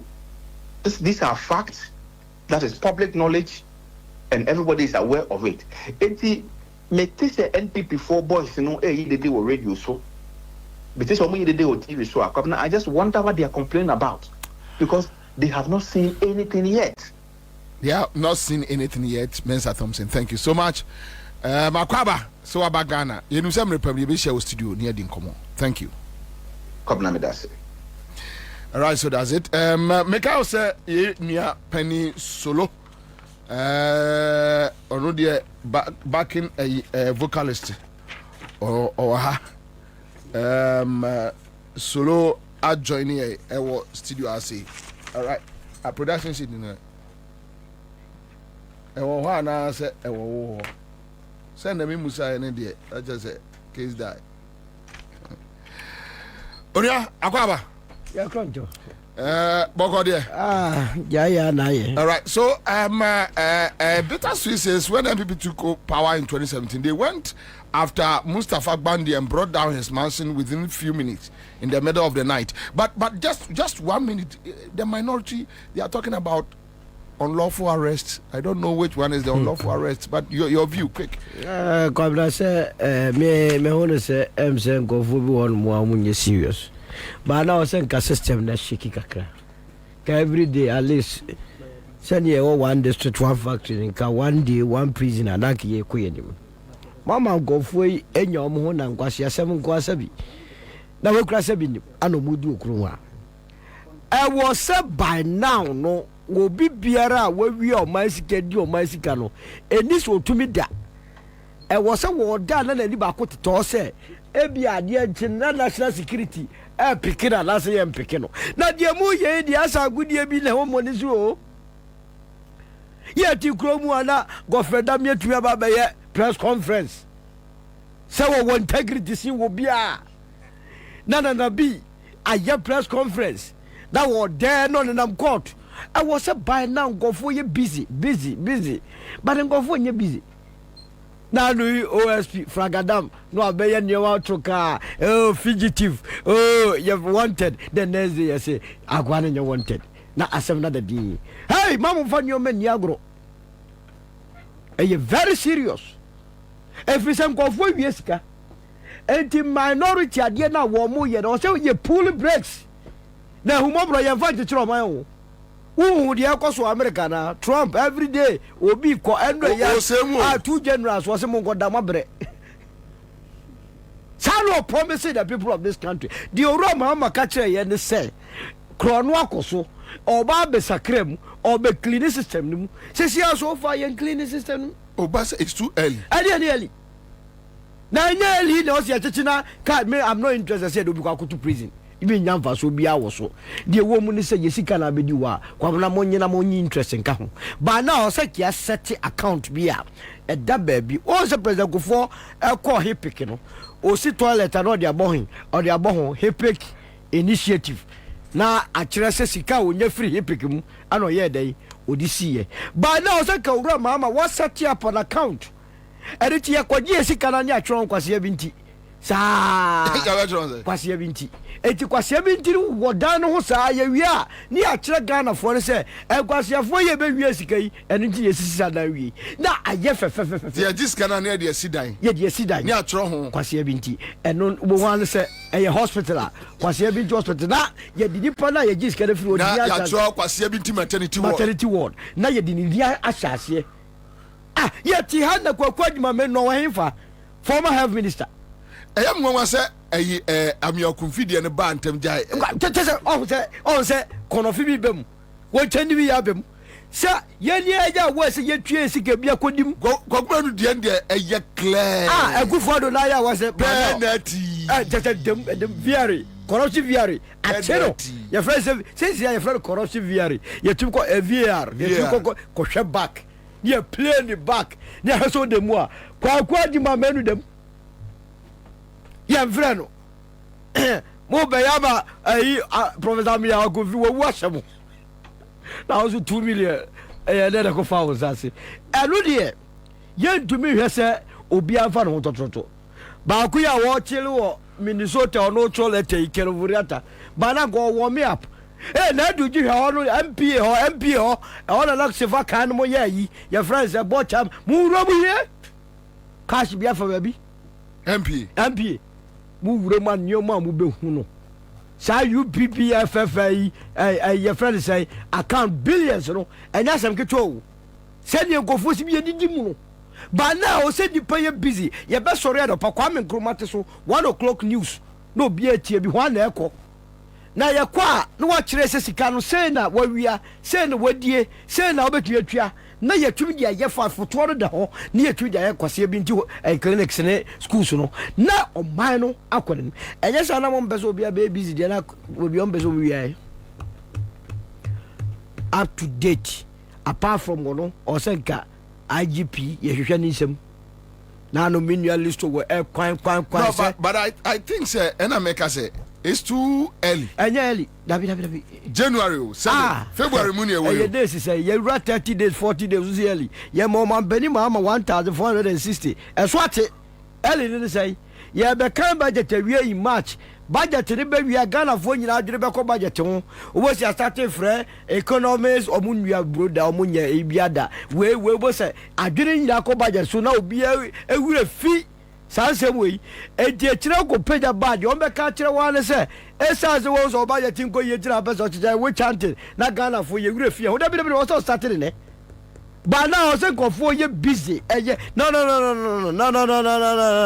o ma we move on rent me only 1 month make cleaning system no akrofo we no na binum etumi anya akukudro all the sectors kɔhwɛ saa napco maka kyerɛ m sɛ enipa bɛyɛ 4,000 pɛ so de 200,000 ka nadmo baabi ana Abu Ramadan wo yi sɛ yɛtwa nipa yi gu mu ani by now ɔsɔ ba yɛ busy so atiaseɛ health insurance sika wura mu nipa ɔsɛ yɛ busy Ghana Education Service Ministry of Education ɔsɛ nipa yɛ busy national laptop no check National Schools Inspectorate Authority a nipa maame bia no ɔtoɔ app nko ɔsafo mu afoba o develop app ɔgye millions of dollars ɔwɔ sɛ nipa yɛ busy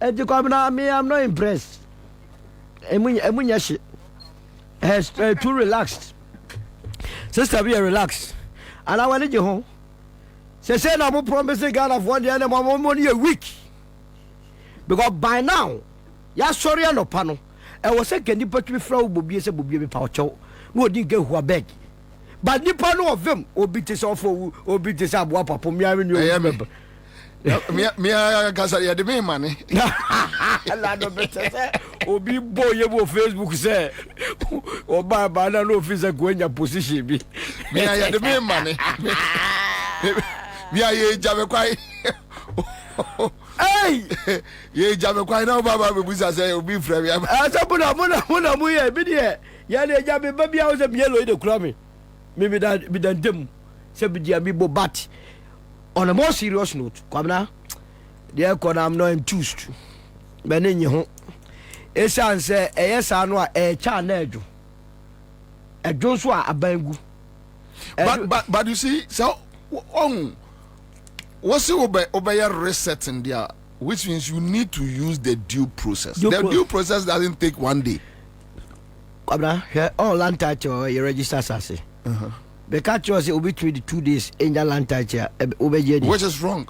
It is not wrong. And you put at least me producer a land surveyor, so he understands it. Now that romantic 2 days to get land title means you did not go through the due process. The American said passport you tweak us for 1 week budget, but your passport a day. I did be one way straightforward. Anybody that said that tell us to say, and system near fast. Any pan I didn't hear King. Any pan a investigation. And I know I felt your Assembly of Parliament bank for fun agro, but no can't the reality. Say, your friend is say, and this if one in Kaiser. Time I know Mumu Bemono. Double a salary sagano, almost a more to almost a more. I said, no, can they so serious about Ghana for the trust as hey, Tazamumu, we are in the term, we are. Which is not true. But so the point is that so if you are not prosecuting people now, me and me teacher as a movement for change my office emergency. Never send your monomo and I tell you now, Adia, movement of Okasa, they are not prosecuting now. A free Saturday, yeah, and Jamonchimo, and then the woman say, and go for expert. Or one can say, yes, cano, expert is a cano, maybe on the son, not be an I pick. I know be unpickable. That be because I'm crying one was I dear woman who be brain no to Garenia, yes, you are. I follow up to date lawyer for Grania. Because Bassanwa, your chihuahua be friend lawyer Bekoi, and I mean you appear that go on in a say, but now you are funny for being sixer. At least we're a lawyer in conform economy. I'm with defend no so on will be or to what the Kakana Muya. A people corner, a very redistribution of wealth. Not system no. But now she can't see some conform pass also so many. I know more cut young petre. I know more than YouTube, Facebook, no Mudia said Yacha. I know more uni pen. I know more sorry or more the propaganda air tomb. Ah, yeah, too, yeah, better emu. You have a market, you say, because of more free hands. They have more time to joke. But a buy and no pebia, and you put was a year chumase. I'm walk answer questions, sir. People will not be misbehaving in this country. As I said, yes, no. The man you put here before to a bar, a difference of 1.7 million. People must not take it for granted. Okay, I say. Independence Square do my penny Joma Messison. Yeah. Nesama Caribbean wa Obiabo is a man, apart from so cast corruption. Or car corruption and be a what? Ghana for the chance of corruption as some no. You be dealing with it. And yes, a barber Kwasa. na be no kwa sa akwe sori anu wa white e na kwa ko fa video bi abetum kerovori ata so waba akwe so mba krom a ana mudi yiye hi na ba na wa ye wa na wodi ya ko tam na abo na wa bo ne mfe ana na free down aba obi so ma na ninye no kwa de metidie wo so anama sorry o oba o se chikata na campaign o tam no quick aboda quick kwampe pra quick selombe quick na lemu we muteto di disikana o mo sorry o mo la issue statement bad very bad it's a weak administration. Give us Herbal Center say men cancer Ghana for nyina say o de endura hodo aba give us P capsules ena o de aba o say eboa amanfo pa ni titru ene bema sisia na usiratin afe rashes bi agugu base o say men kanchero agome akanwa give us P capsules give us co capsules osisi yo ya koko ejijo amama constipation numbi give us Herbal mixture wodi aba give us GC mixture in the capsules o say men kanchero Ghana for give us GC mixture ne capsules no ye number akunya ba ako numni enu bom resource no check dekeke from 0543222 unsabet me akomo Rush energy drink me baba ka omo asebe dia kire but my very good friend Haruna ewo efie has say Haruna Muhammad mass action Harun so quick one minority complaining about unlawful arrest and unlawful arrest and unlawful arrest and unlawful. You heard Mensa Thompson. I played one video from Caleb, City FM, just a media house. They went there with guns and they are complaining about. I didn't say Japa. With a two, but just a minute. But what do you make out of it? Commander, Michia ATF4, Michia Minia Penny. Also, Commander, Eshiache, say you're winning elections. This is the first time I'm in elections. Yeah, you know. But you have friend one rabu kaka. Why you do title? Maybe who da na woka. We say that title. And no more problems. No person when course. Honorable. There's a honorable in the mean cast before. Okay, Martin. Honorable Commander. Thank you. So we have a code here. We have a communion. The kind Maminda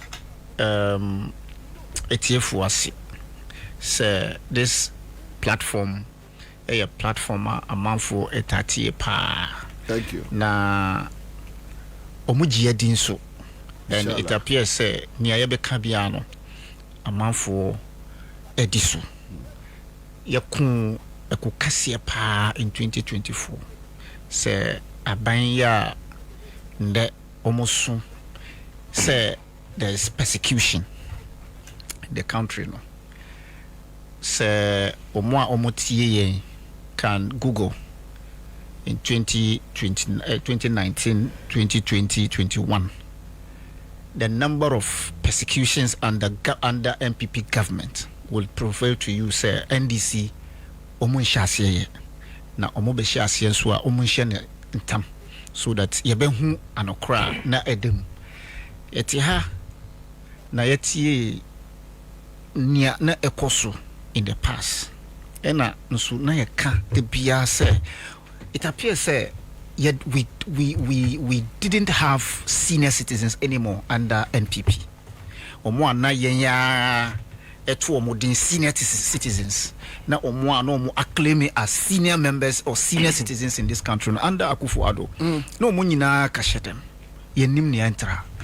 Today as we speak, if indeed me banana wo kan ade bi say the NPP is just trying to make a statement say unlawful arrest enye but just a mere fact say whether they are trying to do politics of it ana efro omukumam omuka because me who be that I haven't heard say there is unlawful arrest in this country there be Me who be da mintie be da. Just over 2 months and even less than 1 month. Mintie and I be course. Yes, minim. But near minim say a man for Ghana, a man for Omuti Ghana. Eka bibi say the era of unsubstantiating stories, unsubstantiating insults, lies, asu betwa. That's because His Excellency John Dramani Mahama has promised the good people of this country, say, Ono Oba Obeche Omai Ghana ni epon numpuntu. Not because he's in to pay omo chwa Ghana po and to kind of pay back whatever crime omodino, but indeed nemum Saudi Ghana for whatever crime you commit against humanity, trust Mahama led NDC government, the good people of the police service will come after you. I'm not talking of the bad people of the police service. The good people of the police service will come after you. Because sa history no dear, we as a country should stop. Because if indeed say entrustee a state enterprise resources under your care, and then your tenure has elapsed, now your frewa madam ana Mr. ye power chow brana ye na church mumma yen, and we are unlawful arrest pacho amanfo omutie, and we are unlawful arrest debi minua penyi bobia otihei ono antimi nkana asam just a yen, because ubeba studio ebe bisa yesi o court court ade ya o si o ye ne juma ene enso obi muni ene si be chire mo maya yesi what the Ghana for yesi what the Ghana ska yesi wu ye o juma na enso obi muni nti brebe chire mo maya. Does it make sense? These are two different scenarios. Say obi ye di Ghana juma e di ahye ne nsa wumre aso ye fro say be ye accountability ema yen eno no amafo say de chinchina de bo mumpensa na ebe ye dan ema Ghana ekoyenim. We can never grow as a country. No, this is far from unlawful invitation or unlawful arrest. Far. And also no ukaya abrunye. Yes, abrunye story. Look, I see this as a pride, and for proud Ghanaian for that matter, say they have been able to invite Theo. They have been able to invite. Ya tron krata ema brunya say onu on free baby owo in his air conditioned car, and a bibia to drive onu ankasa with his lawyer or lawyers to NIB to assist investigation. Bobie, ye chron krata ma ose bra ho. Me. Ye chron krata ma Mensa Thompson. Debi. Eyi ye friend say Caleb. Ye friend ye chron krata ma no. Debi. But wait there. Obi a chontro egu eyi omampenyin Ghana say over 500 million. Otena so Jubilee House. And we just feel sad because in the heat of the moment, you know, a good this distinguished personality are only the Oman Ghana and the young man doesn't make sense. Yet how last Saturday, just this past Saturday, the firm of Eka say a minority leader Afenyo drives in what? Military convoy over 50. And yeah.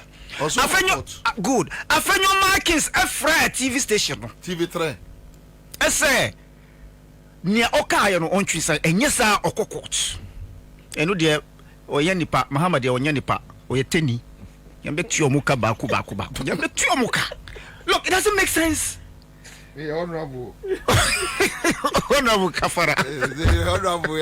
Honorable Kafara. Yeah, come on. Honorable one. I'm bobbing. Me know Usu. And I never can answer him.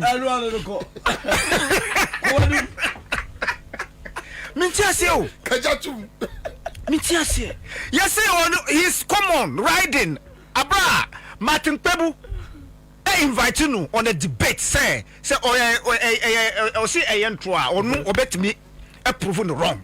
And Ukrano. Yeah, invite us your court. Mahama. The president leading the whole nation. You see, what is Sikasu Bebri? More than 500 million. Jubilee House. On a sister station called Movement TV. This big, loud mouth must stop in this country. That era of Uchan Trona Uko Nimono, Cecilia Uchan Trona. We are here as a country. We collectively to about Etia NPP for good reason. The reason is we want to reset Oman Ghana. Omo ana omu lose omu voice under Akufo-Addo. Yedi ayankase omu kabiomo, but omu beka nyansasam. We are inviting them. Omu beka nyansasam. We are not telling them to be silent. Name omu ba. We are expecting justice. So who be wenu? No, because Mahama ne uye die enye o say ama for me fistu fie. That is not good. It is good. It's not. We are inviting them meba. Nyabotre. Honorable one. They Niame can say. Under Akufo-Addo. Obimu were silenced. Tio. Obimu lost voices. Yeah. But we are saying, under Mahama, they should come back. Those voices should get back, but with good sense. But even when they go wrong, people should not visit them. You can't say people should not express their anger. So, if you are at liberty to go wrong, people are at liberty to express their anger. Of course. No. Very important. Very important. But you are at liberty to express your feelings. But I have no liberty to express my anger. Commander, honorable commander. Also, your freedom of speech you have. Yes. But freedom of the speech, you can't guarantee. So much expression. But that kind of system. In expressing your freedom, you must be guided. It should be responsible. But in everything, yes. But seriously, hear me and say it here. I know you. You know you will not countenance such atmosphere, such situation. Charged atmosphere. Let me tell you. Probably based because of the previous and the other across the internet person be a bit too omne. Commander. But will be expressing the honest be a wrong. You shouldn't let boys to go and visit the person. Boys, baby. So nobody should express their anger.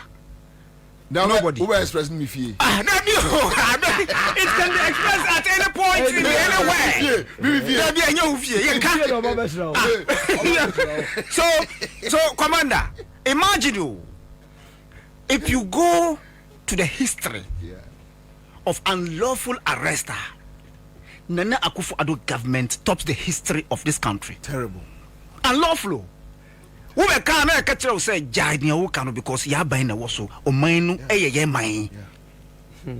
To the extent say senior citizens are Omuka Mono for the past 8 years. Kurano can whistle and say, wait here. And you but we can't. It means say that tyrant called president at the time no would you agree Idi Aminu Diano the things will to the extent that Nana Akufo-Addo wanted to name this country Nana Akufo-Addo. No person wants to Ghana ding a name after him. The same thing that Idi Amin wanted to do. So why are we talking about any opportunity say obefa Ghana cross and dia Yes. Uncle Beye. Or try, yes, one try. He tried. I wanted to make an. Obes of for my fan energy sector, for financial sector, and it would be for easy. There be and you know would kind for my you temper with the foundation. That's and the foundation is the constitution. Or shall I say it's a constitution no ever. And I'm with you. Why did we cancel Republic Day? What year for 1st July, what year for? Founders Day, what's this? History of the books, no, see, all change it. Or the JB basic school history, no, something in her. So those foundation, no, Osisa Eba, but Mano. No, here. So that is why. So, no, your brand here say Rollins. Uncle Behaju. I'm telling you, Uncle Behaju. Seriously. So the good people of this country will never forget that we have had somebody called Nana Akufo-Addo in this country. And trust me, whether you like it or not, that act of criminality, that act of robbery, that act of thievery, yes, Esubecha under Mahama, and try a bit chasing. You know why? Because this man is opened, 1, for critics, 2, for listening. Yes. And let me give you a typical example. Omo education forum. Yes. Omo invite the Christian or religious leaders. So I think within 2 days, now be uncommon. The 3rd day, I heard him apologizing. Yes. To the Catholic, Bishop Conference, to Presbyterian, almost schools. He apologized. I picked it up. I don't have his number. I don't have John Mohammed's number. But if I can recall, one of the 8 made this send in. I'm saying this is what we want. Obey. But when you do the mistakes, don't come and insult me. No. They say. So just your colleague journalist, me bonidi. Your friend, so brand fee or call fee. No, cause hey, President friend me there and there man did or dear President no. Me see, not Mahama. I'm saying Nana Akufo-Addo called one of Niano Onino yet one sentence oh boy in his radio station or in his show no friend. Chombre fee. Giddy. Papa no can say the president is going to make me happy and all that. Or stripping naked. And that should be his last time. Oh yes, Papa no fear up to date. One of your colleagues, journalists, I don't want to mention names. Really? And that is the caliber of people we are talking about in this country. Nana Akufo-Addo was sent by devil, not Ghanaians. I'm telling you. So if today NDC or MPP is making statements to the effect, say, Mahama, or it's too early. I don't understand that statement, the import of that statement. Is it too early? Now, they are calling for it. After 1 year. That's what they want. I mean, you understand? No, the focus is this. The focus is that Opese on setting up PPR. That is it. Look, I think it's too late. GIF na Okoya no. Don't we have CEO there? Wouldn't the entina invitee a friend saying Amiako. The public $2 million. No. Access it information. is because of what? Information. Appreciating the information underground. Oh, bra. So what I say? So that area of investigations need strict information. Yeah, okay. Yes. Me wofia me teso mafa Amiako. I went back to my documents to check. Then I realized he was the board chairman. Yes. I asked myself, board chairman there, why? Because I was CEO. So CEO. Blah blah. No, even with that, then something told me that no, hold on. They need some information from the man. Now, but Prof, yes. No koye no. Me come to one free on you nipa ye be chi o magum. Prof ankasa no me kura information bi. the chroma bed. So when you were identity, I said, I'm sure ye because one so prof swa or better it's slippery. So officer corners one come to correct or bet 2 or more is a woman. But it wouldn't information say. Baby, I John Monkey Kakon, before we went back. And tell us again, confirmation. available. Your only problem is I say, it will happen live. It will happen live. It will happen. Look, a bear man for 1 1. You know information, but at the right time you will bring it out. What you say? Because and the era of silence now, me boss the piano. Look. Under Akufo-Addo, Wumpo, you are only entitled to 1 hour's freedom of speech in this country. It will come through more than 1 hour. Now it's your voice, won't that you? So that era is no more. So people will volunteer information. People will freely express their feelings with responsibility, not like Niana or Wemu Eyano. So at the right time, we will see like clear responsiveness of His Excellency John Dramani Mahama. So, Bobby, NDC has not started. And besides, I don't know whether unlawful arrest Ashasi and Shasi. Me who be that? That's what I'm saying, sir. That one is an invite. It's not unlawful invite. They invite them freely. Come. Bobby, I invite you. What did me party? Yeah. They never invited anybody. When the media, yes. Me wa Tuesday. No, me wa so omo ba fa me Thursday on. Me wa Tuesday. Ena dampare akora no. Eyi Cantonment Police Commander no. Ena di kai frame me. Tuesday anopa. Na me ko na me tu kwai.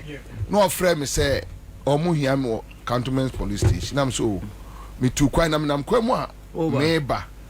Bibia me bedura ntema mefa o anche na asare so fro dampare akola jimi no a police headquarters on tisa adweno kromfo no asare so fro bi kromfo no all the fro no of frame na so o se me nko Cantonment Police Station na so me tu kwa me nam kwa mu ba anche na o sai send me message na say masa me do ada me kwai Timi bedru ye no na bobe 4:30. It was on Wednesday.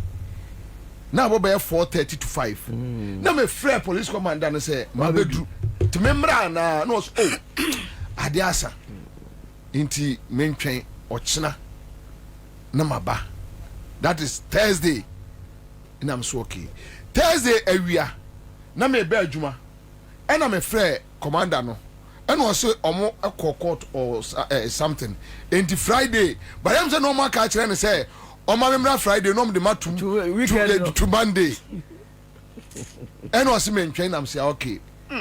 My member my job, but say when you start now communicate you said you a bob 4:30 and you no and I kwasi fori. Ebe issue statement say omo hwehwe me. Abraham also the commander you kasa ne message wo me phone so be pem ne asare me keep this message ni be pem ne Thursday na adweno no mba be fa me Friday no my issue statement so ma hwehwe me say 1 week yes akwasi fori yeah na akwasi fori akwasi fori timi enya kwa gina radio so no keka nkwasi asem akwasi fori ye nipa asem me ni hia wo ba bia se one la so ka so betwa bo amedua hwina su ala board so better to flat akwasi fori die obeto from flat obi a record sa de we informa no se akwasi fori obi a misia no obetwa wo ye lose ki to be bom nipam igi asa no kura wa so ye police ni no o board better no ye me bom ama no easily because adia unfa wani huye na okaka adanse krumu se wahwehwe me 1 week abra no wudi nkomo miwa aka FMC ha Cantonment Police Station wa commander no kura me ne kasa ne buamfu wono no mom na oteche na ne buamfu commander ni problem me friend no anwumre se commander mabedu me mra no kwamna sam radio ade asa nti me kura me kofi nti ene ochena na waba na enkomo kakra bi na ye ni nkomo no that's all o ma chichi adwuma tu no watimi akwa akọbọ ama na yesi 1 week o hwehwe me unhume near the year news just a medjane. Imagine that era is no more. We are now under NDC era, and Obia ni say under NDC the sanctity of democracy it is clear nobody under this current dispensation would feel say we are no more ruled by people. We are now ruled by sensible people. In the past, no, na Sebi. We were ruled by senseless people. Me who be an I for letter and cry to a brother and I'm saying, come here, be say, Nangam dia to me maho. Then you know, that's what I'm saying for letter here, Papa. About to emboss, young man, let away be.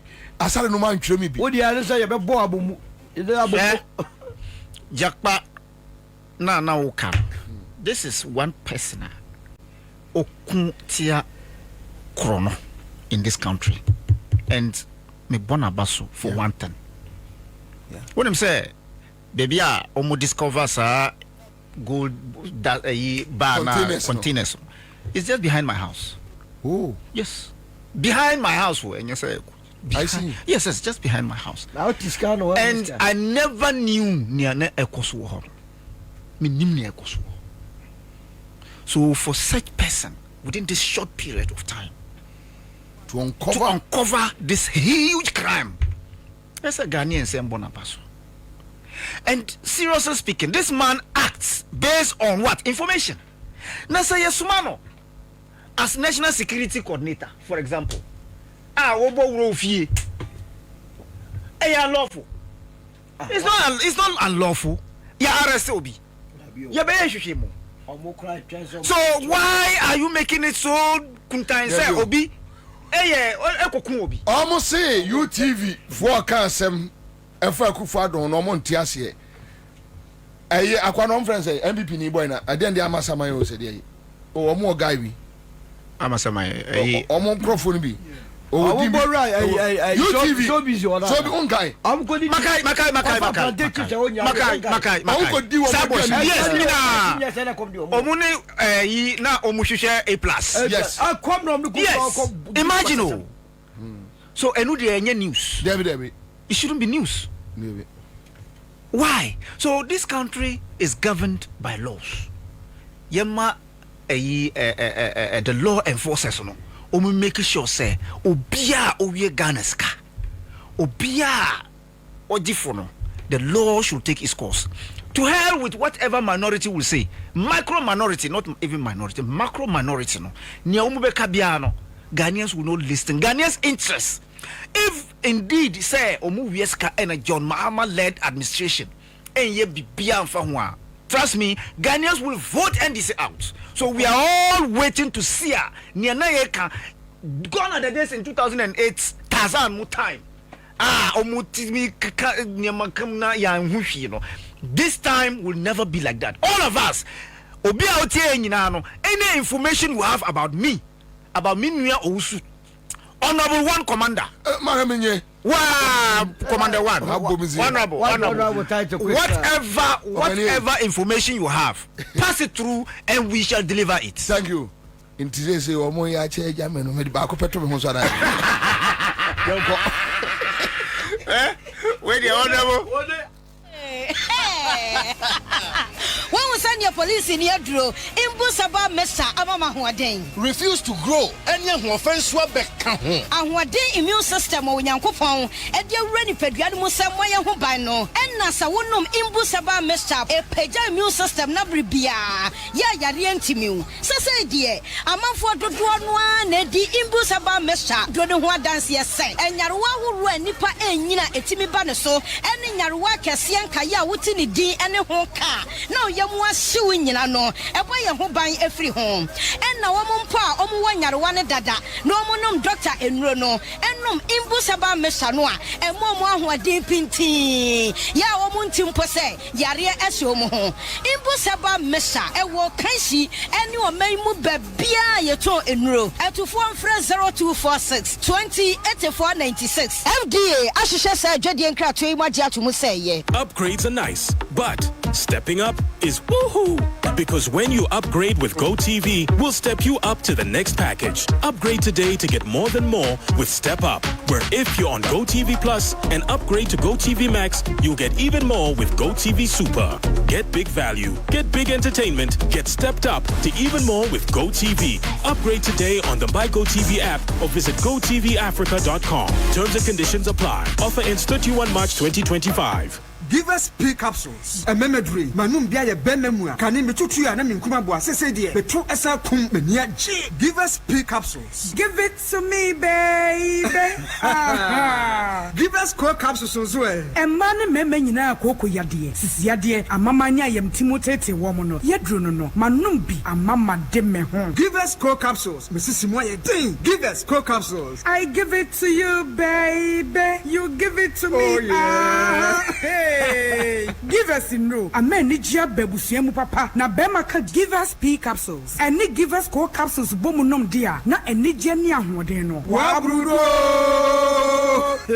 Give us P capsules. And meme wadi ifyodun wachode kronkwa na efa. Give us core capsules. A painful abata one more menu for one kwada woni ifyodun mienu nka ho. E wodrosto bia motofonko Give us Herbal Center. Teshi Mobile. And na Teshi Adriami. Phone numbers 0543 222 470 and 050-68-51135. FDA, AJ, Edwedian Kratui Atu. Starter, it's too far to dance. Oh, what? Try is with the marketing image. Everybody can do what he does. Be bold, be you, be you. Be bold. Be you.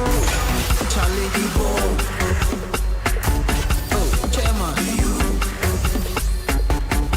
Sisters, be bold. This year, you. Let's go. Be bold, be bold, be you. Be bold, be you. Be bold, be you. Rush Energy, be bold, be you. Excessive drinking can be detrimental to health. Not recommended. Persons under 18 years, lactating mothers, pregnant women, and people sensitive to caffeine. This advert is FDA approved. Ye big yapabio yan chen brunya. Ye been simple brave before. Baby, I will be a one yama wotonwa. Ko Class Media Group. Nani woman kokasa. No mo be boam what one near my papi. I was CTV, Ghana's #1, Accra 100.5 FM, Kumasi 104.1 FM, Sunyang 88.1 FM, Tadi 99.1 FM, Ho 92.5 FM, Dagbon 102.5 FM, Addition 99.1 FM, #1 105.3 FM, and a Class FM online. Baby, I will be a baby. I'll pass out on near Mama Ghana phobia. Class Media Group and a Bebuao. Phone was 0245 929 220. That's 0245 929 220. Class Media Group. Yebwa out or in your mind.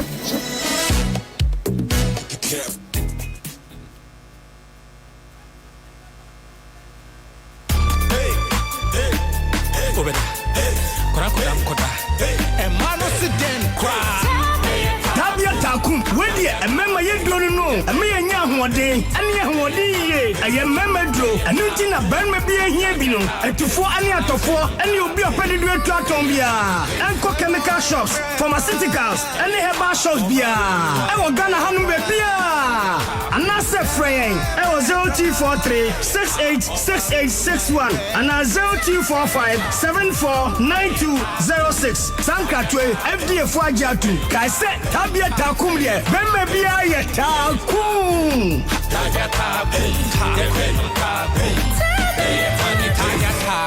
Not recommended for lactating mothers, pregnant women, and children under 15. Upgrades are nice, but stepping up is woohoo! Because when you upgrade with GoTV, we'll step you up to the next package. Upgrade today to get more than more with Step Up, where if you're on GoTV Plus and upgrade to GoTV Max, you'll get even more with GoTV Super. Get big value, get big entertainment, get stepped up to even more with GoTV. Upgrade today on the My GoTV app or visit GoTVAfrica.com. Terms and conditions apply. Offer ends 31 March 2025.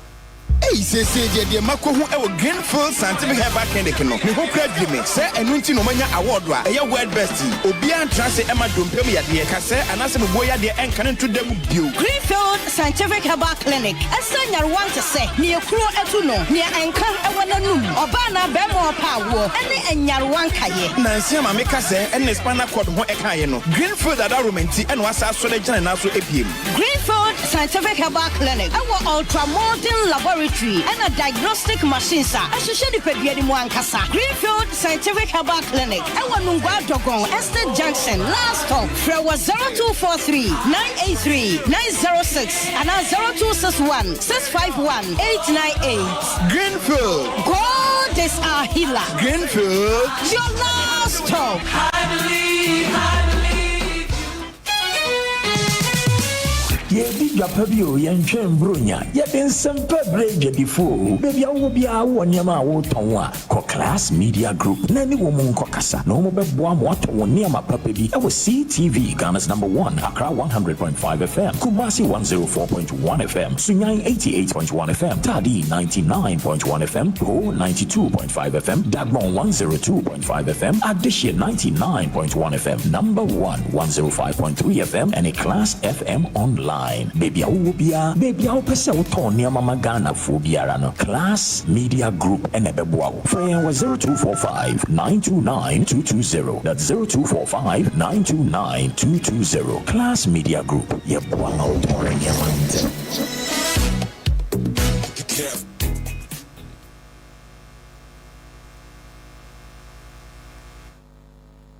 All right, so that's it live in Accra 100.5 Citizen Show Monday afternoon. Ya say baby, ya mamu nyina ha, ya mamu akwaba eba Citizen Show Jumedi eso. Quick one, mame ne mo enche enema ba ku mienu bi. Mame nka wo say Rush Energy drink ewie wo ye adwuma na pese onya ahoden de ye adwuma pa Rush Energy drink.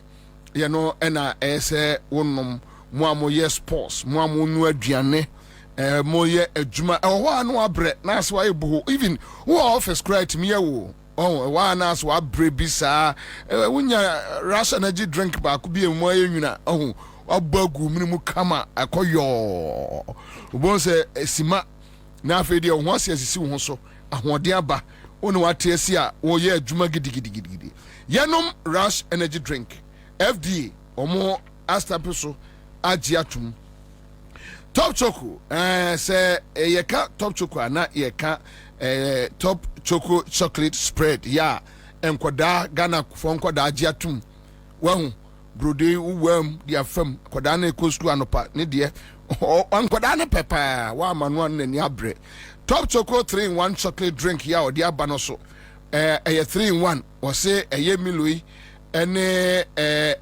milche eye cocoa powder no na ode milk ene eye esichira fradada nti ebum nya afi na akoto we no ate anu akoto we me koto ya no na me to esichire no se milk no na me se me ko jansen we so da bi ekwai wa ndie oye ya de ohia ne nsuhie twa na wo sene no from 0243033033 onsa betumi akamo so yanko di adwumade on MPP post 2024 elections report Ashanti region, and very interesting some of the issues they have raised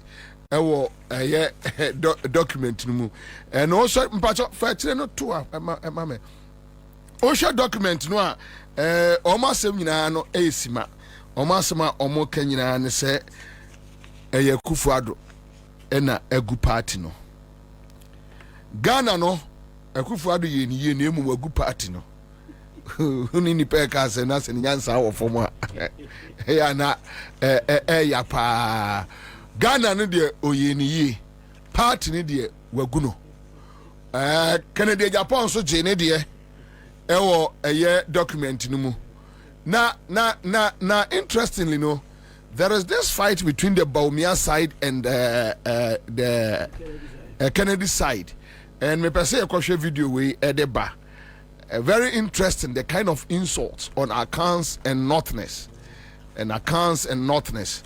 and Ghana ni bia wotiemi awie bia no we wuntumi ne nkrofo support to Baumia na Canada Japan so nkoda so omo so ewo nti a movement TV 4 versus Ken City for no modi asi ani akani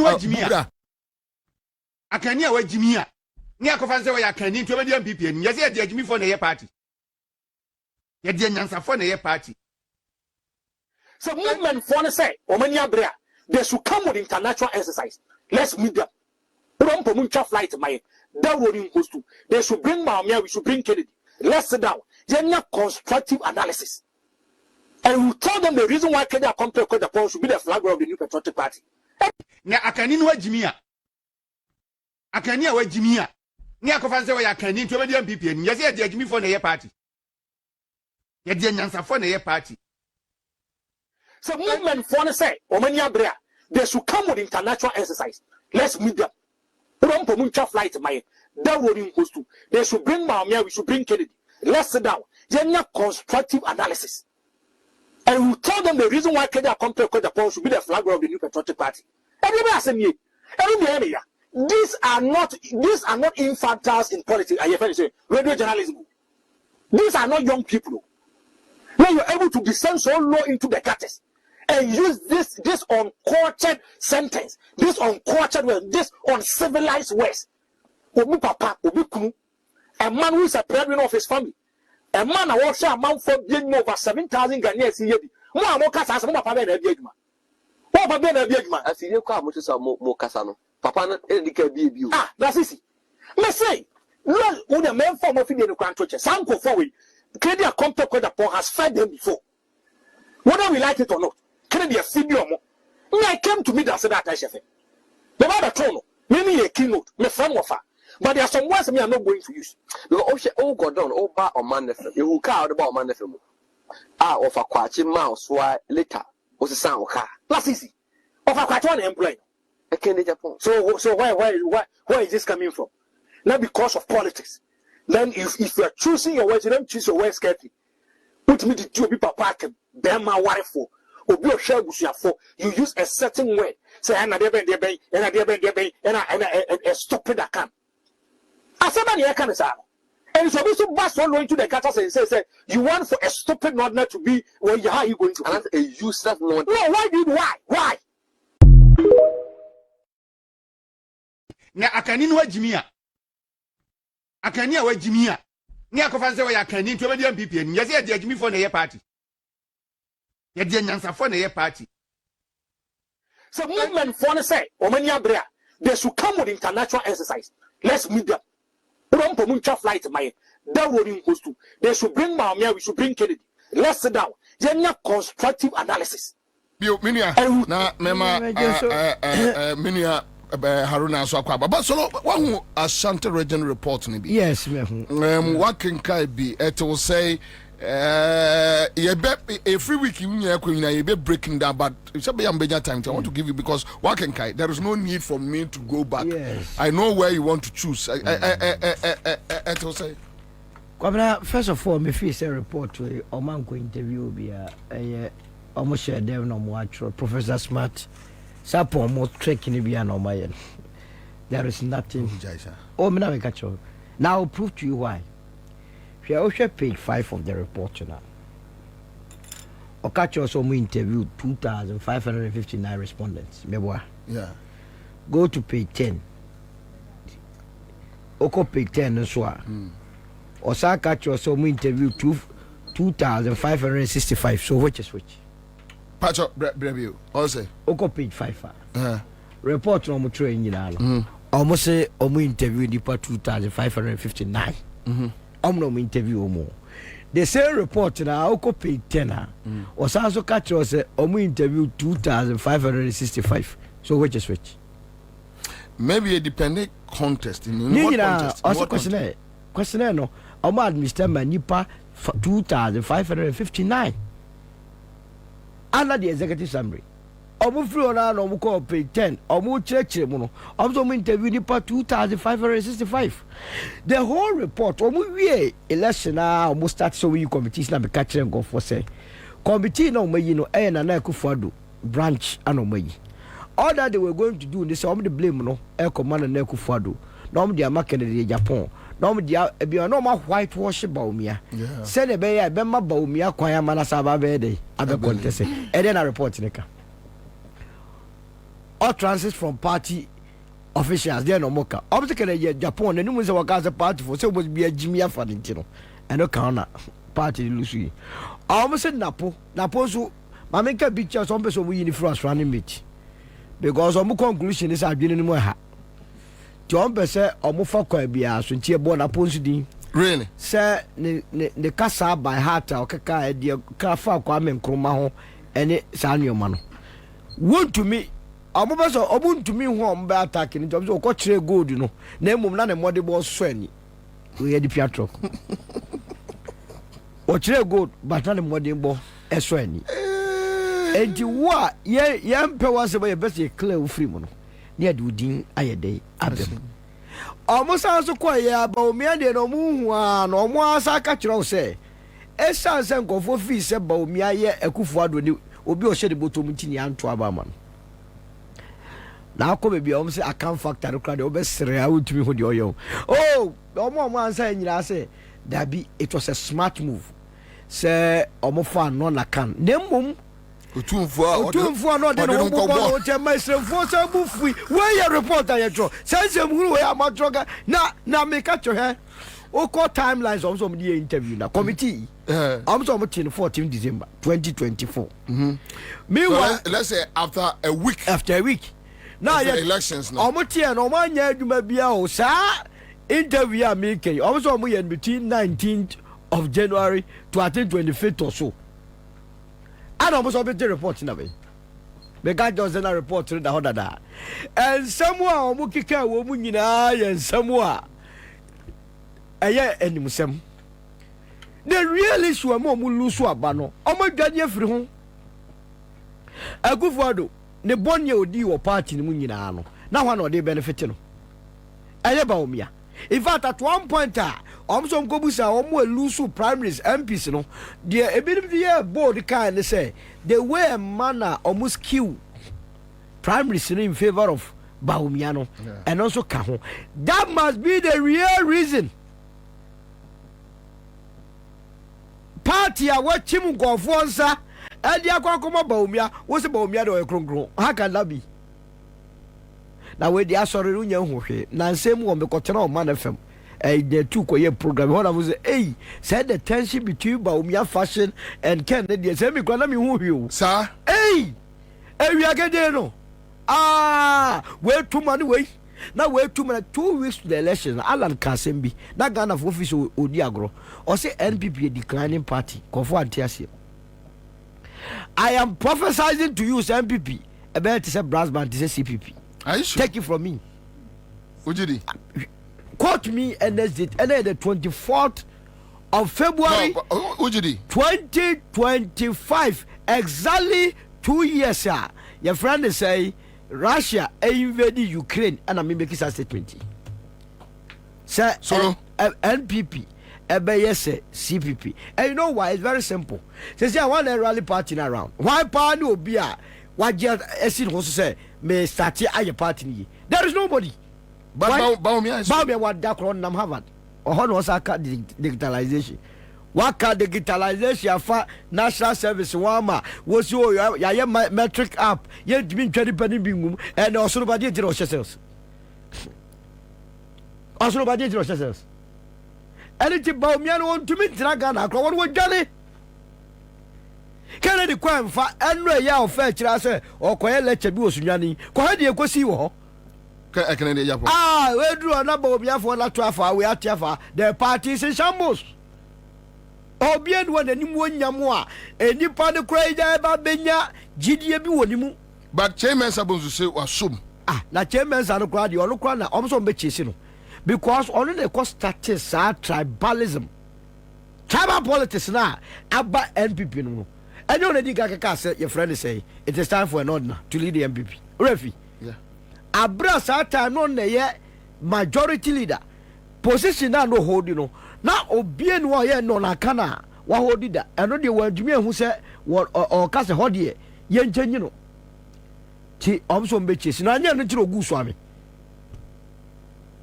anya ye nya papa ti one mo ana de bia brofo kese that people don't respect him and it when that ban de eyan hyehyɛ ho it is just to get Kennedy Japan out because I report we they will play it back to Kennedy Japan go for no omuti omu smart omatrama omachechira adwuma na yiwe so their primaries is over. Every say edu dia they will refer to this report say wonum kasa and ma ba umia ye dey elusu e wo say the economic hardship e kan ho party na bibi lusu meboa yet kromo na owura Ekufuado e ka kire yen say one no call the go no onya third class in economics edi okwakofa obi okuta PhD in economics a oba behama sidi na aye hata na hoade na ye inflation aba form eduade buade ekoso aba form ano de gba omi abae na se economy na jimi a enye ba omi na mum oseka mutro ni din se esa ze ba omi amon homodi nti ana economy ne basa me ko position but omo sa wo mo ewe omo raise ye no na me pese o bua me pese me tiase yi so the account factor the MPP has been tagged as an account party over the years. But for account factor no etoso emame. This is a propaganda tool by the NDC to instigate other non-account regions against the MPP. Yes. The account tag against the party in the previous elections had negatively affected the party, with the party losing in most non-Akan dominated areas. The election of a non-Akan as presidential candidate after Professor Dubois John Nejikunkufu Nanado was a strategic decision by the MPP to win the party off that tag. The frequent visit of the candidate to the Asante Palace was to assure the king that in the event of his victory, he, the non-Akan president, would not abandon Asante and Akan areas. However, the king's fatherly overtures were misconstrued by some Northerners to mean a dominance of the Akans even under a Bawumia presidency. This situation got hyped within the circles of some of the Northern intelligentsia and local chiefs, with the selection of the running mate who had family connections with familiar connections with Asante court. The perceived show of authority from the Menchia Palace for some of the minority tribes who had believed that this was their time in the MPP to recline to their former beliefs. But the Asante twist and I want to make what problem. Report to Ekufuado Sanu Nyuma. You see, it is just to let more than Santis na mu say o creative wedge. Say the beya Bawumia going forward no. Say oba be implement this report. Onya candidate after the Menchia Cross Obio. No more refer to the report to say Mure Fisa Tama no come Menchia Pano Amwama wan winning. But you see, I am quadam seven no matro. Bobie Ghana for Babeka MPP account party. It's not because of anything no.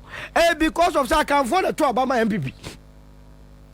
And it is na omo smart na some money abre pass mo pesa ye be tag mo say mo ya party and no say ka mo fa radio mo fa microphone is our community center si no mako gina mo ko Akan areas a can for ye hia ma ba to bio mamo ntoma se ne be ya Ghana for e be ka say ye nya party na other tribes atwamam ye ba ye fourth Republican dispensation bobe ya to aba mako 9 okromu ameboa with this tag na MPP win mu for tag na o mo ka se party no mo se o ma tag no Akan party no o mo de sa tag na ka se win mu for 2001 to 2004 mo na so 2005 to 2009 nyom na so that is 2017 to 2020 o mo na so 2021 to 20 and anu no mo free so and this year 5 so that basis no and yes o person o report the white was should be now giving them more me na take catch say and now make catch this party will turn like CPP go to be anywhere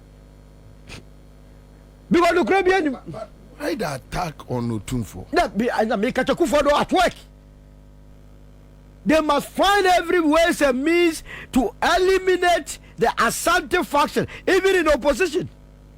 Now go for just smart home and the actually where anya ye gyina yesu baaye no so atmase enya sa otumfo beye de wo saadi wo awura kufo do pe president di okrom a na between manhia ne chebia mfa na okọ da bia no nto wa wini naba abwa the candidate himself was a problem. Baumia was a problem.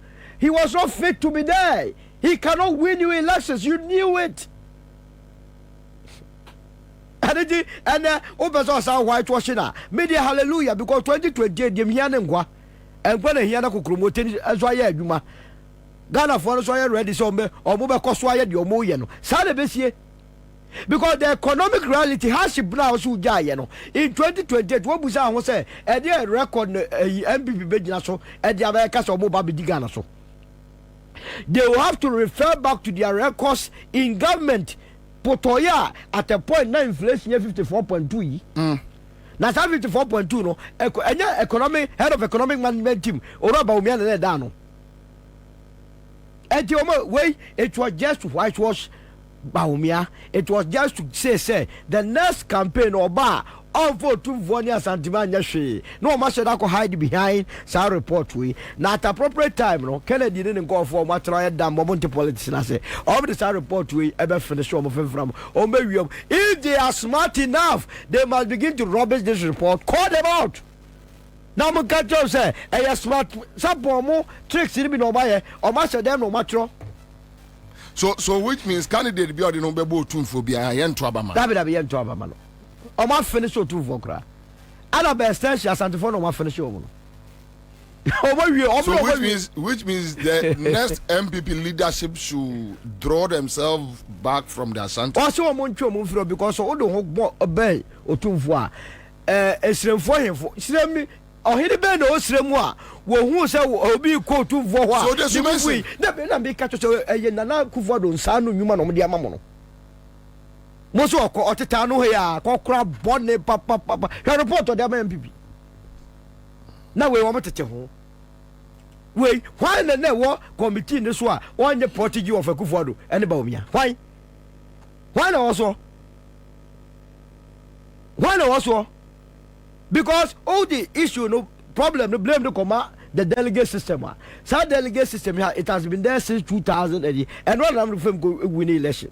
Comfort Free Jani at in opposition in 2016, we win election 2017. So that could not be. The see a mattress a problem sitting in an Comfort forms Emma delegates and then Nasem and Comfort Chia your friend say album car and then Nasem. But how do we need election? By instance, way or mutuals I report to a tour before election, no, and you know, and Yakotama Bravo somewhere. Now, Muninaso, no more be implemented. To me, implement you after one go to for Bitrakasa. Mamma media relations.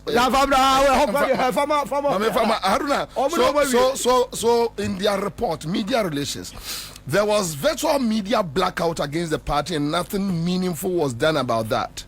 This made it difficult for the party selling her message to the general public. Indeed, an aspiring candidate owns some FM stations. And when one thought that in a family contest, the stations were to be used to espouse the achievements of government and party, they were used to inflict pain much deeper than the NDC-owned media.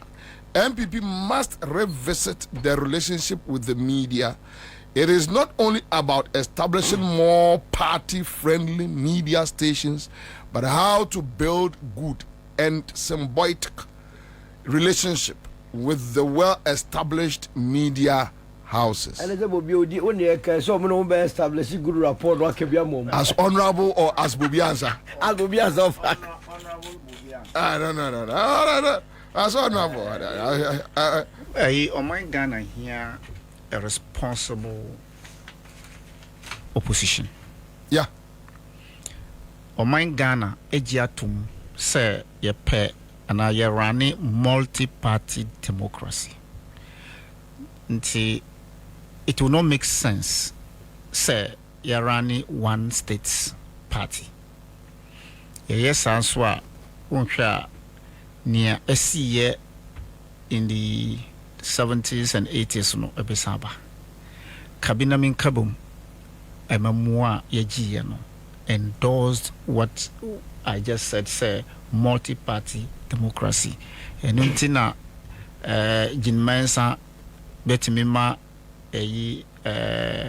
Okwadonko to be part of Lislanka. So say to say we need a democracy with multi-party, and then to see in say NPP as a strong opposition amongst those opposition parties. I don't wish them where they are headed now, because we share to say we are looking at it that Yantuabama one candidate. That means the party would not win elections. Buma, that is their own matter. But to say, like I said, we need a responsible opposition. We need a responsible NPP. Nia Omoye has deepened the cracks of NPP.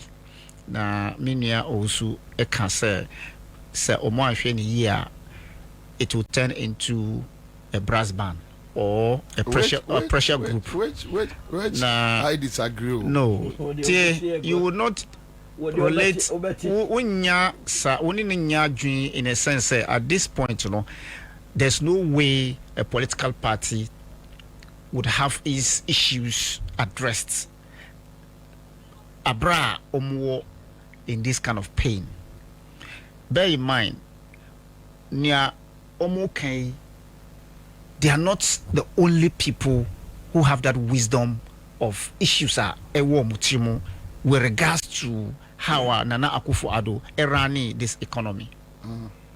And you can't we every day say at the time na ye to fuel, at the time na fuel prices ekosoro, at the time na duane buo ekosoro, at the time na electricity bill ekosoro, at the time na ye were covered no bimu the same MPP no mu ye den omusu egu ye su se yento aba emma omu no mu ye den omu breaki 8 anami boa o na obimu ye den nana for more to do more.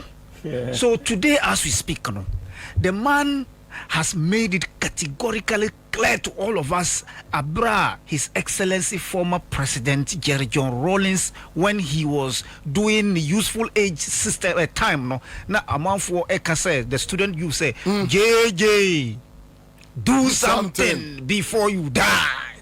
So that time, is the same era that we found ourselves under Nana Akufo-Addo. So Nana for more to do more, not oye more for more to do more, and or the party kufi namusu.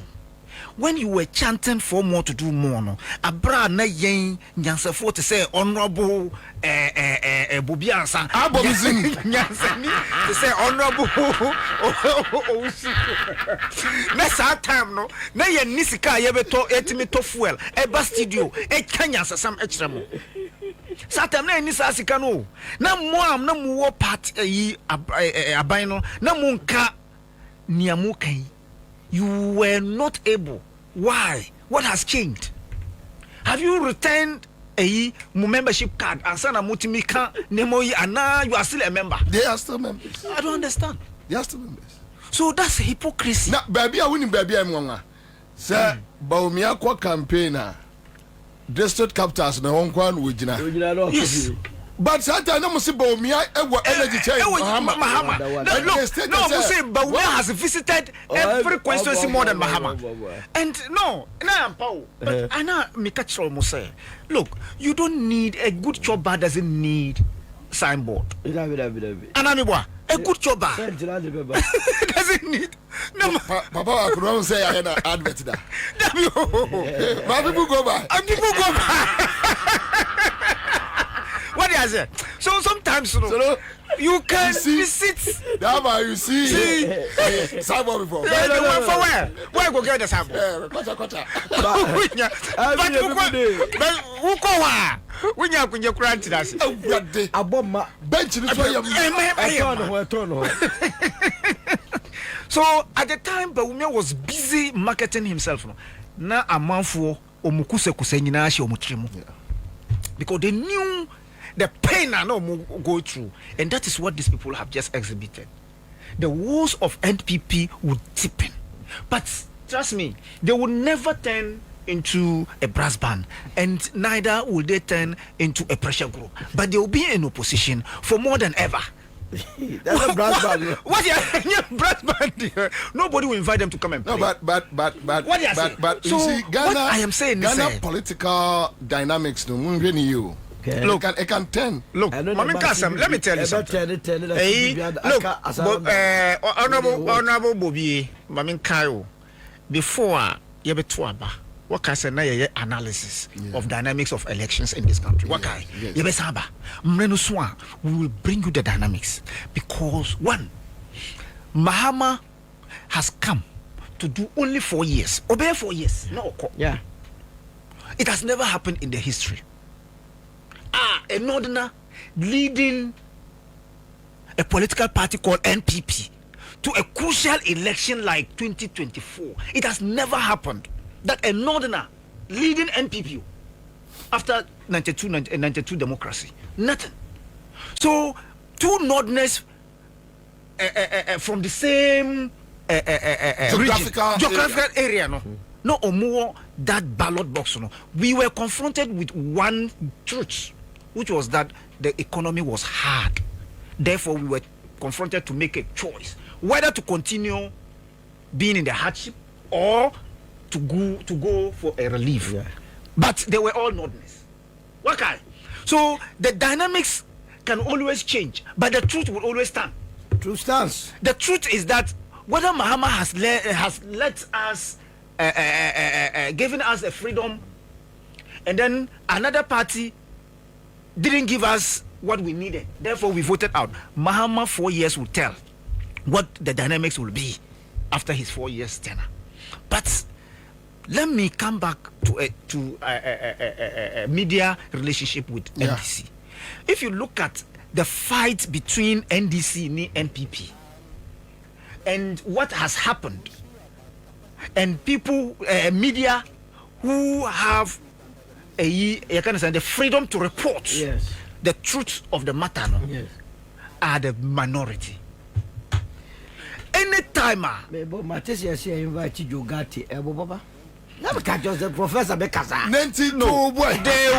invite Obia. And a stinky. There be into Bobby. I fast. Yeah, can no mutie. Adie fast. Oh, honorable. And Mama Dr. Julius Debra Srew. Chief, you fast. You money fast. The point I'm making is anytime MPP omuruli this country, the media freedom, the justice for all, a hard in this country. Justice for all, a vanish under NPP. And I'll give you an example. All right. In the era of Gerald Rawlings, we saw an absolute freedom of speech. An abstract freedom of speech under Gerald Rawlings. And the reason was that people didn't believe him. Say, when you still speak your mind, you will go to sleep with peace. Under Kufuor, we saw how people were maimed in 2008 elections. And we saw how journalists under NPP, under Nana Akufo-Addo regime, how MPP journalists are maimed. So that history is there. And look at Ahmed Swale, typical example. Look at your friend saying City FM guy, Caleb. Look at Caleb. I don't want to mention names because that is not what we want. The issue has to do with whether there is freedom of speech under NPP and there's freedom of speech under NDC. It is clear. Under John Mahama, we saw a lie about Ford saga. But the man lived and did all that he to exercise all his freedom in this country. The same democracy are belonging in this country. The same person made a publication that led to unprecedented exile in the history, which is that under Jerry Rawlings, when these people, the media, weren't friends with him, it was under military regime. But Nana Akufo-Addo, what did we see? Those who criticized Mahama lived in peace, and those who criticized Nana Akufo-Addo lived in exile. It's a typical example. Terror. So people would understand these two differences and dynamics. Look, it's a fact. Bobby, what would you say? What good thing did Nana Akufo-Addo do?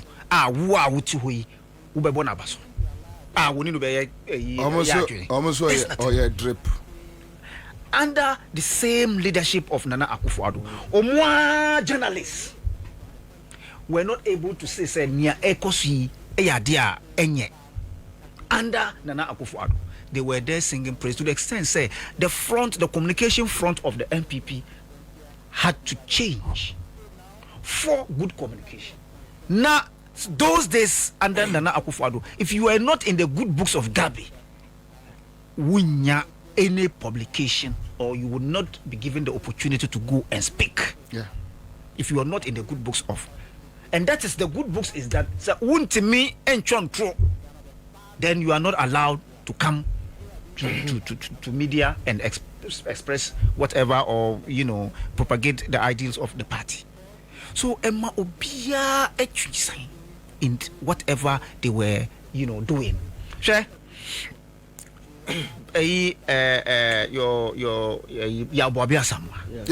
What led to his appointment as a director of communication after your friend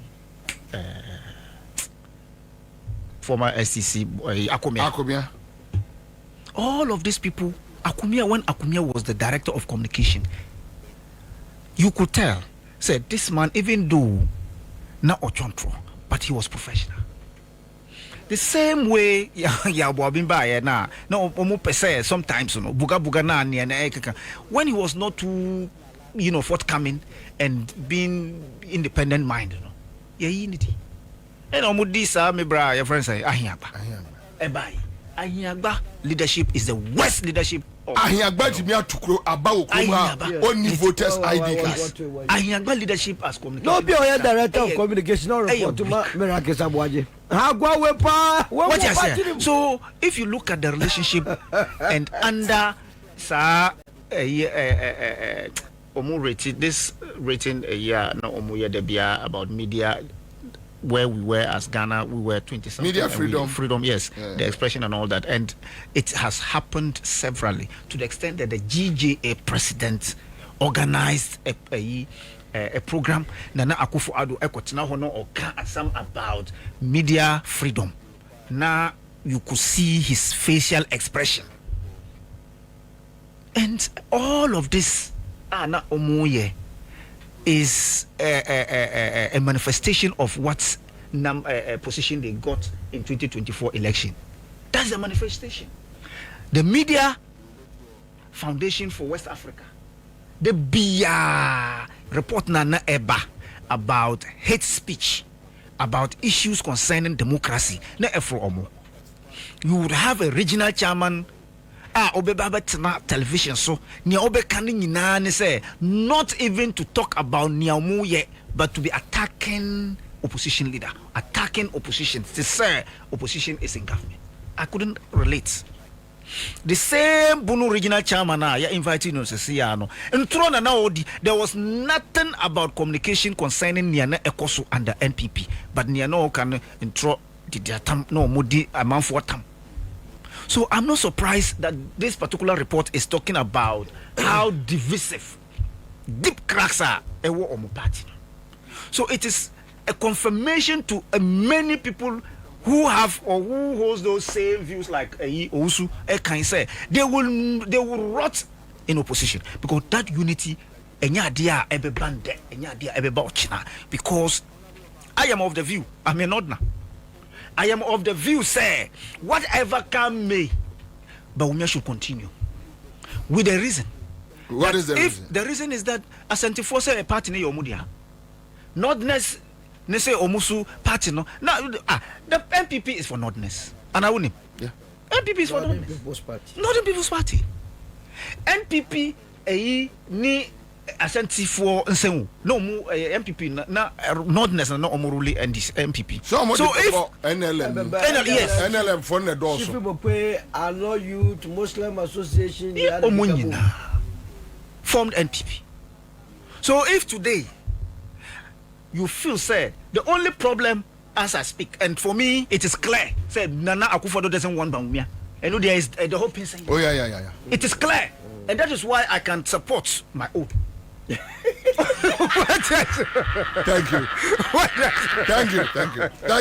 I can support Honorable Midasi. I am supporting my own against Nana Akufo-Addo because Obia reliably informed say after the elections, you will not believe it, say Nana Akufo-Addo Efre Bawumia Ebekacha and say Nordness and Muslim didn't vote for you and until one winning elections. What kind of a wicked mind is this?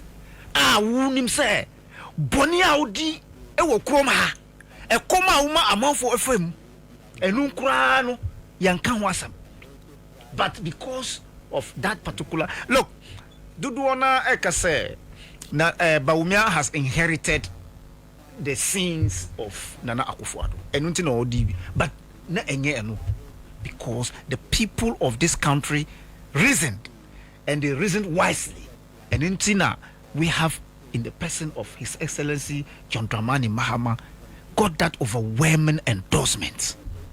So people of this country are reasonable enough to make judgment. Say Nana Akufo-Addo Obia Odino hu ekota Nana Akufo-Addo would never get to be elected, even an executive, talk less of becoming the leader of the party. So for now, the cracks is so huge. But yes, in as much as we want them to stay long in opposition, we want a responsible opposition, so that at least they will serve as a check to NDC, so that whatever happened, NDC would use this as a guide. But also, the appointees, they should be mindful. They be a maker. Yeah. Onya, this platform is there for everybody, sure, but with people with wisdom. Yewaha and Sana Yetuaba. Say what NDC, MPP is doing, to the extent that the front communication now you can't want some no be a rushing to grab. People were rushing to grab Omuchefa, and the front of the communication got killed. So today, as we speak, Obia on your position doesn't mean you should not come and espouse the ideals of the party. And make sure, say your friend wa na waba. And Mate say Orajo Mahama and their appointees in Akasa. Yes, including Omo communication team members. Omonya positions, yes, that they should go back on radio. They should go back on radio. And work. Yeah. They should work. Don't come. I think yes. When we say a bit more craft na this week no office here ready. Okay. I know about me radio, so I don't remember facing. No, you will get the position to become a CEO, deputy CEO, but don't forget baby our free and sana who say who for that one I support you. Yes, so they should come. I support you. Yes. Live at 100.5 Citizen Show. 0302208090. It's been a long time. Yeah, me team me microphone can ache.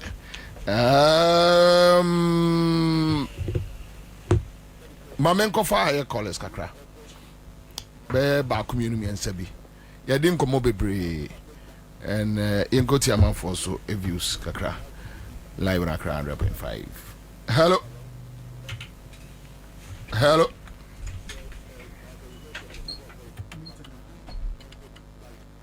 Hello. Yes, sir. Yes, sir. Yes, I mean it to Tupachi. Masumo do me kwabenya. Pastor Yanko to Tupachi. Me that say. Maybe Madi in a list of go get up punch channel. And we key no need FM. Akasa. Unim. No kreno ya bakupe. Sonny Rock is abo modern. Ayesula or Tiwani. Any senior community. Share a brass war. Your sister Mahama. Papa. So one yes she am my impo. Now it's been day. I confoy with Yasemania. You die better. If it's a brown, not a more bokron. No more catch and say.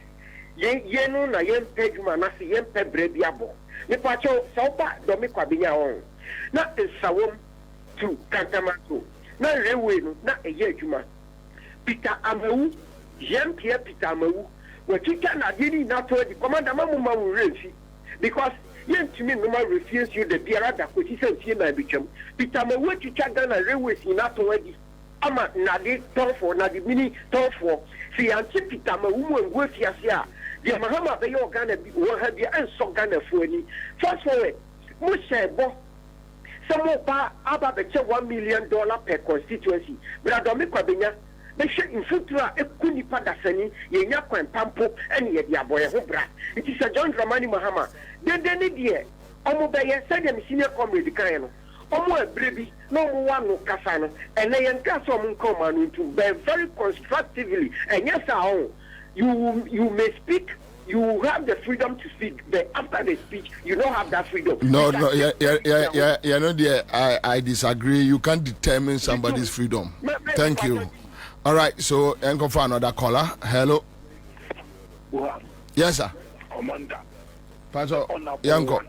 The honorable Pastor Medindi Mr. Nokure Asande Kasafiri Kaswa. There be a former MP in the two container need to Aboban boom, getting on the Mijam.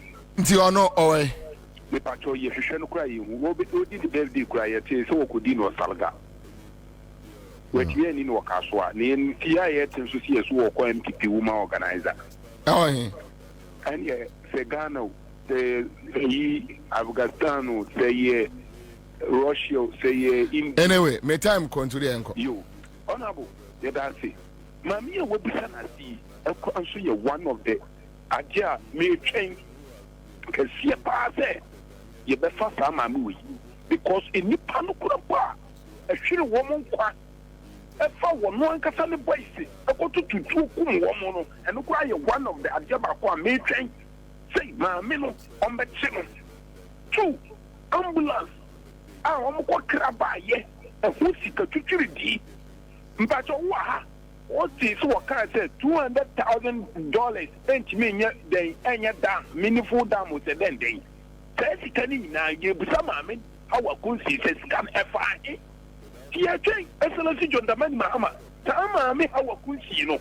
Mama, this one, but you mamma, from the Chilambrano, them running the day. Which just even knows where they are. To be to us. That's Mamma for another caller. Hello. Yes, sir. Yes, sir. Yes, sir. Good evening, Pacho Akra. Pacho Enko.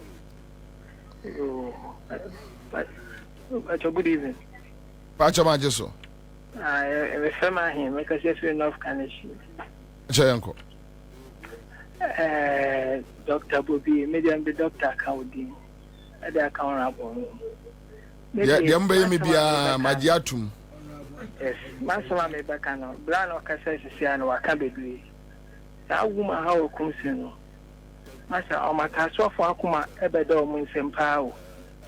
And see, oh, my Ghana for Mahama Ghana for who say Ghana and Melawa. So, how comes in? Oh, to me, but to you.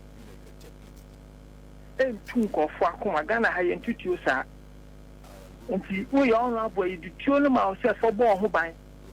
Now, Oba election time, we to Kunko for there. Let's say, Mahama Banasi and Kabi Bian for what they are. That's a Mahama on my every.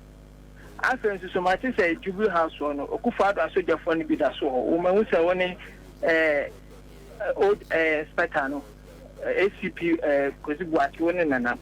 But on one side, my impenium might be a Mahama Mumble by my Medawasi. All right, thank you. Another caller, quick one. Hello. Commander. Yes, sir. Commander, who need to could be a Samenkese. Pasha, Commander, Namishra, a Jumapa, Bodebo, Maitana, and our panelists in Namishra.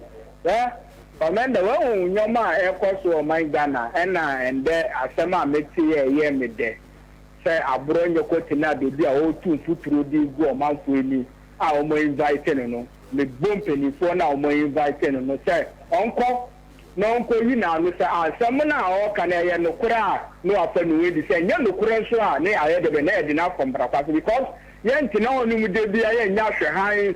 The BIA is essentially the great and Ramana Bina Konya Bayama Penibia. Nay, not this kind of people, no more person who can't throw a 2 foot road good in Nimasa Bra, some not the Pakuna Kaka or Nagatan him saying Yanukure. But send that year with Timaka, nothing, the first main invited the Sombra. Omunko tutu na anu so tutu na anu na asamna opese odi tu is excellency the great Dramani Mama so na omuko yishomina ya no kura ni tirimu pai se nya no kura so a ye fa no famra kwa so na ma hu se sabe nya na aba na ewo so e no mi kan se bia ensem fata na se ensem ma nya no kura mfanto obi so abrasa ni pa ko no sam ko na o kan ni pa ko ni nya ye ento mo fa no famra kwa no so mo de no famra kwa so a ni yesu ye hu de we a e be si akọ ko ti ye bump ni for na ba se o mo twena so papa next time because they were on na papa we ko ti na baby Eka sebi sama make up kura sebi ya kachira essentially the great John Dramani Mama said John Dramani Mama ne papa ya krofon ti na ye bonu bi ko wi generator e no mo bonu bi no wuye na kay ka say e funny di na kom record so bet na prove ana se bibi say ya ba now so ne mena me didi se penifo di no be form record so no no so apesa ye no kuro o mo fo ko tum next time o fi no ba bonte ya on ka ti na bebi no ka say ne ha on bi na no en ka basa bia Commander Nyamishira o me da say. All right, Mr. Vedas, live on Accra 100.5 Citizen Show, Monday afternoon. Thank you so much.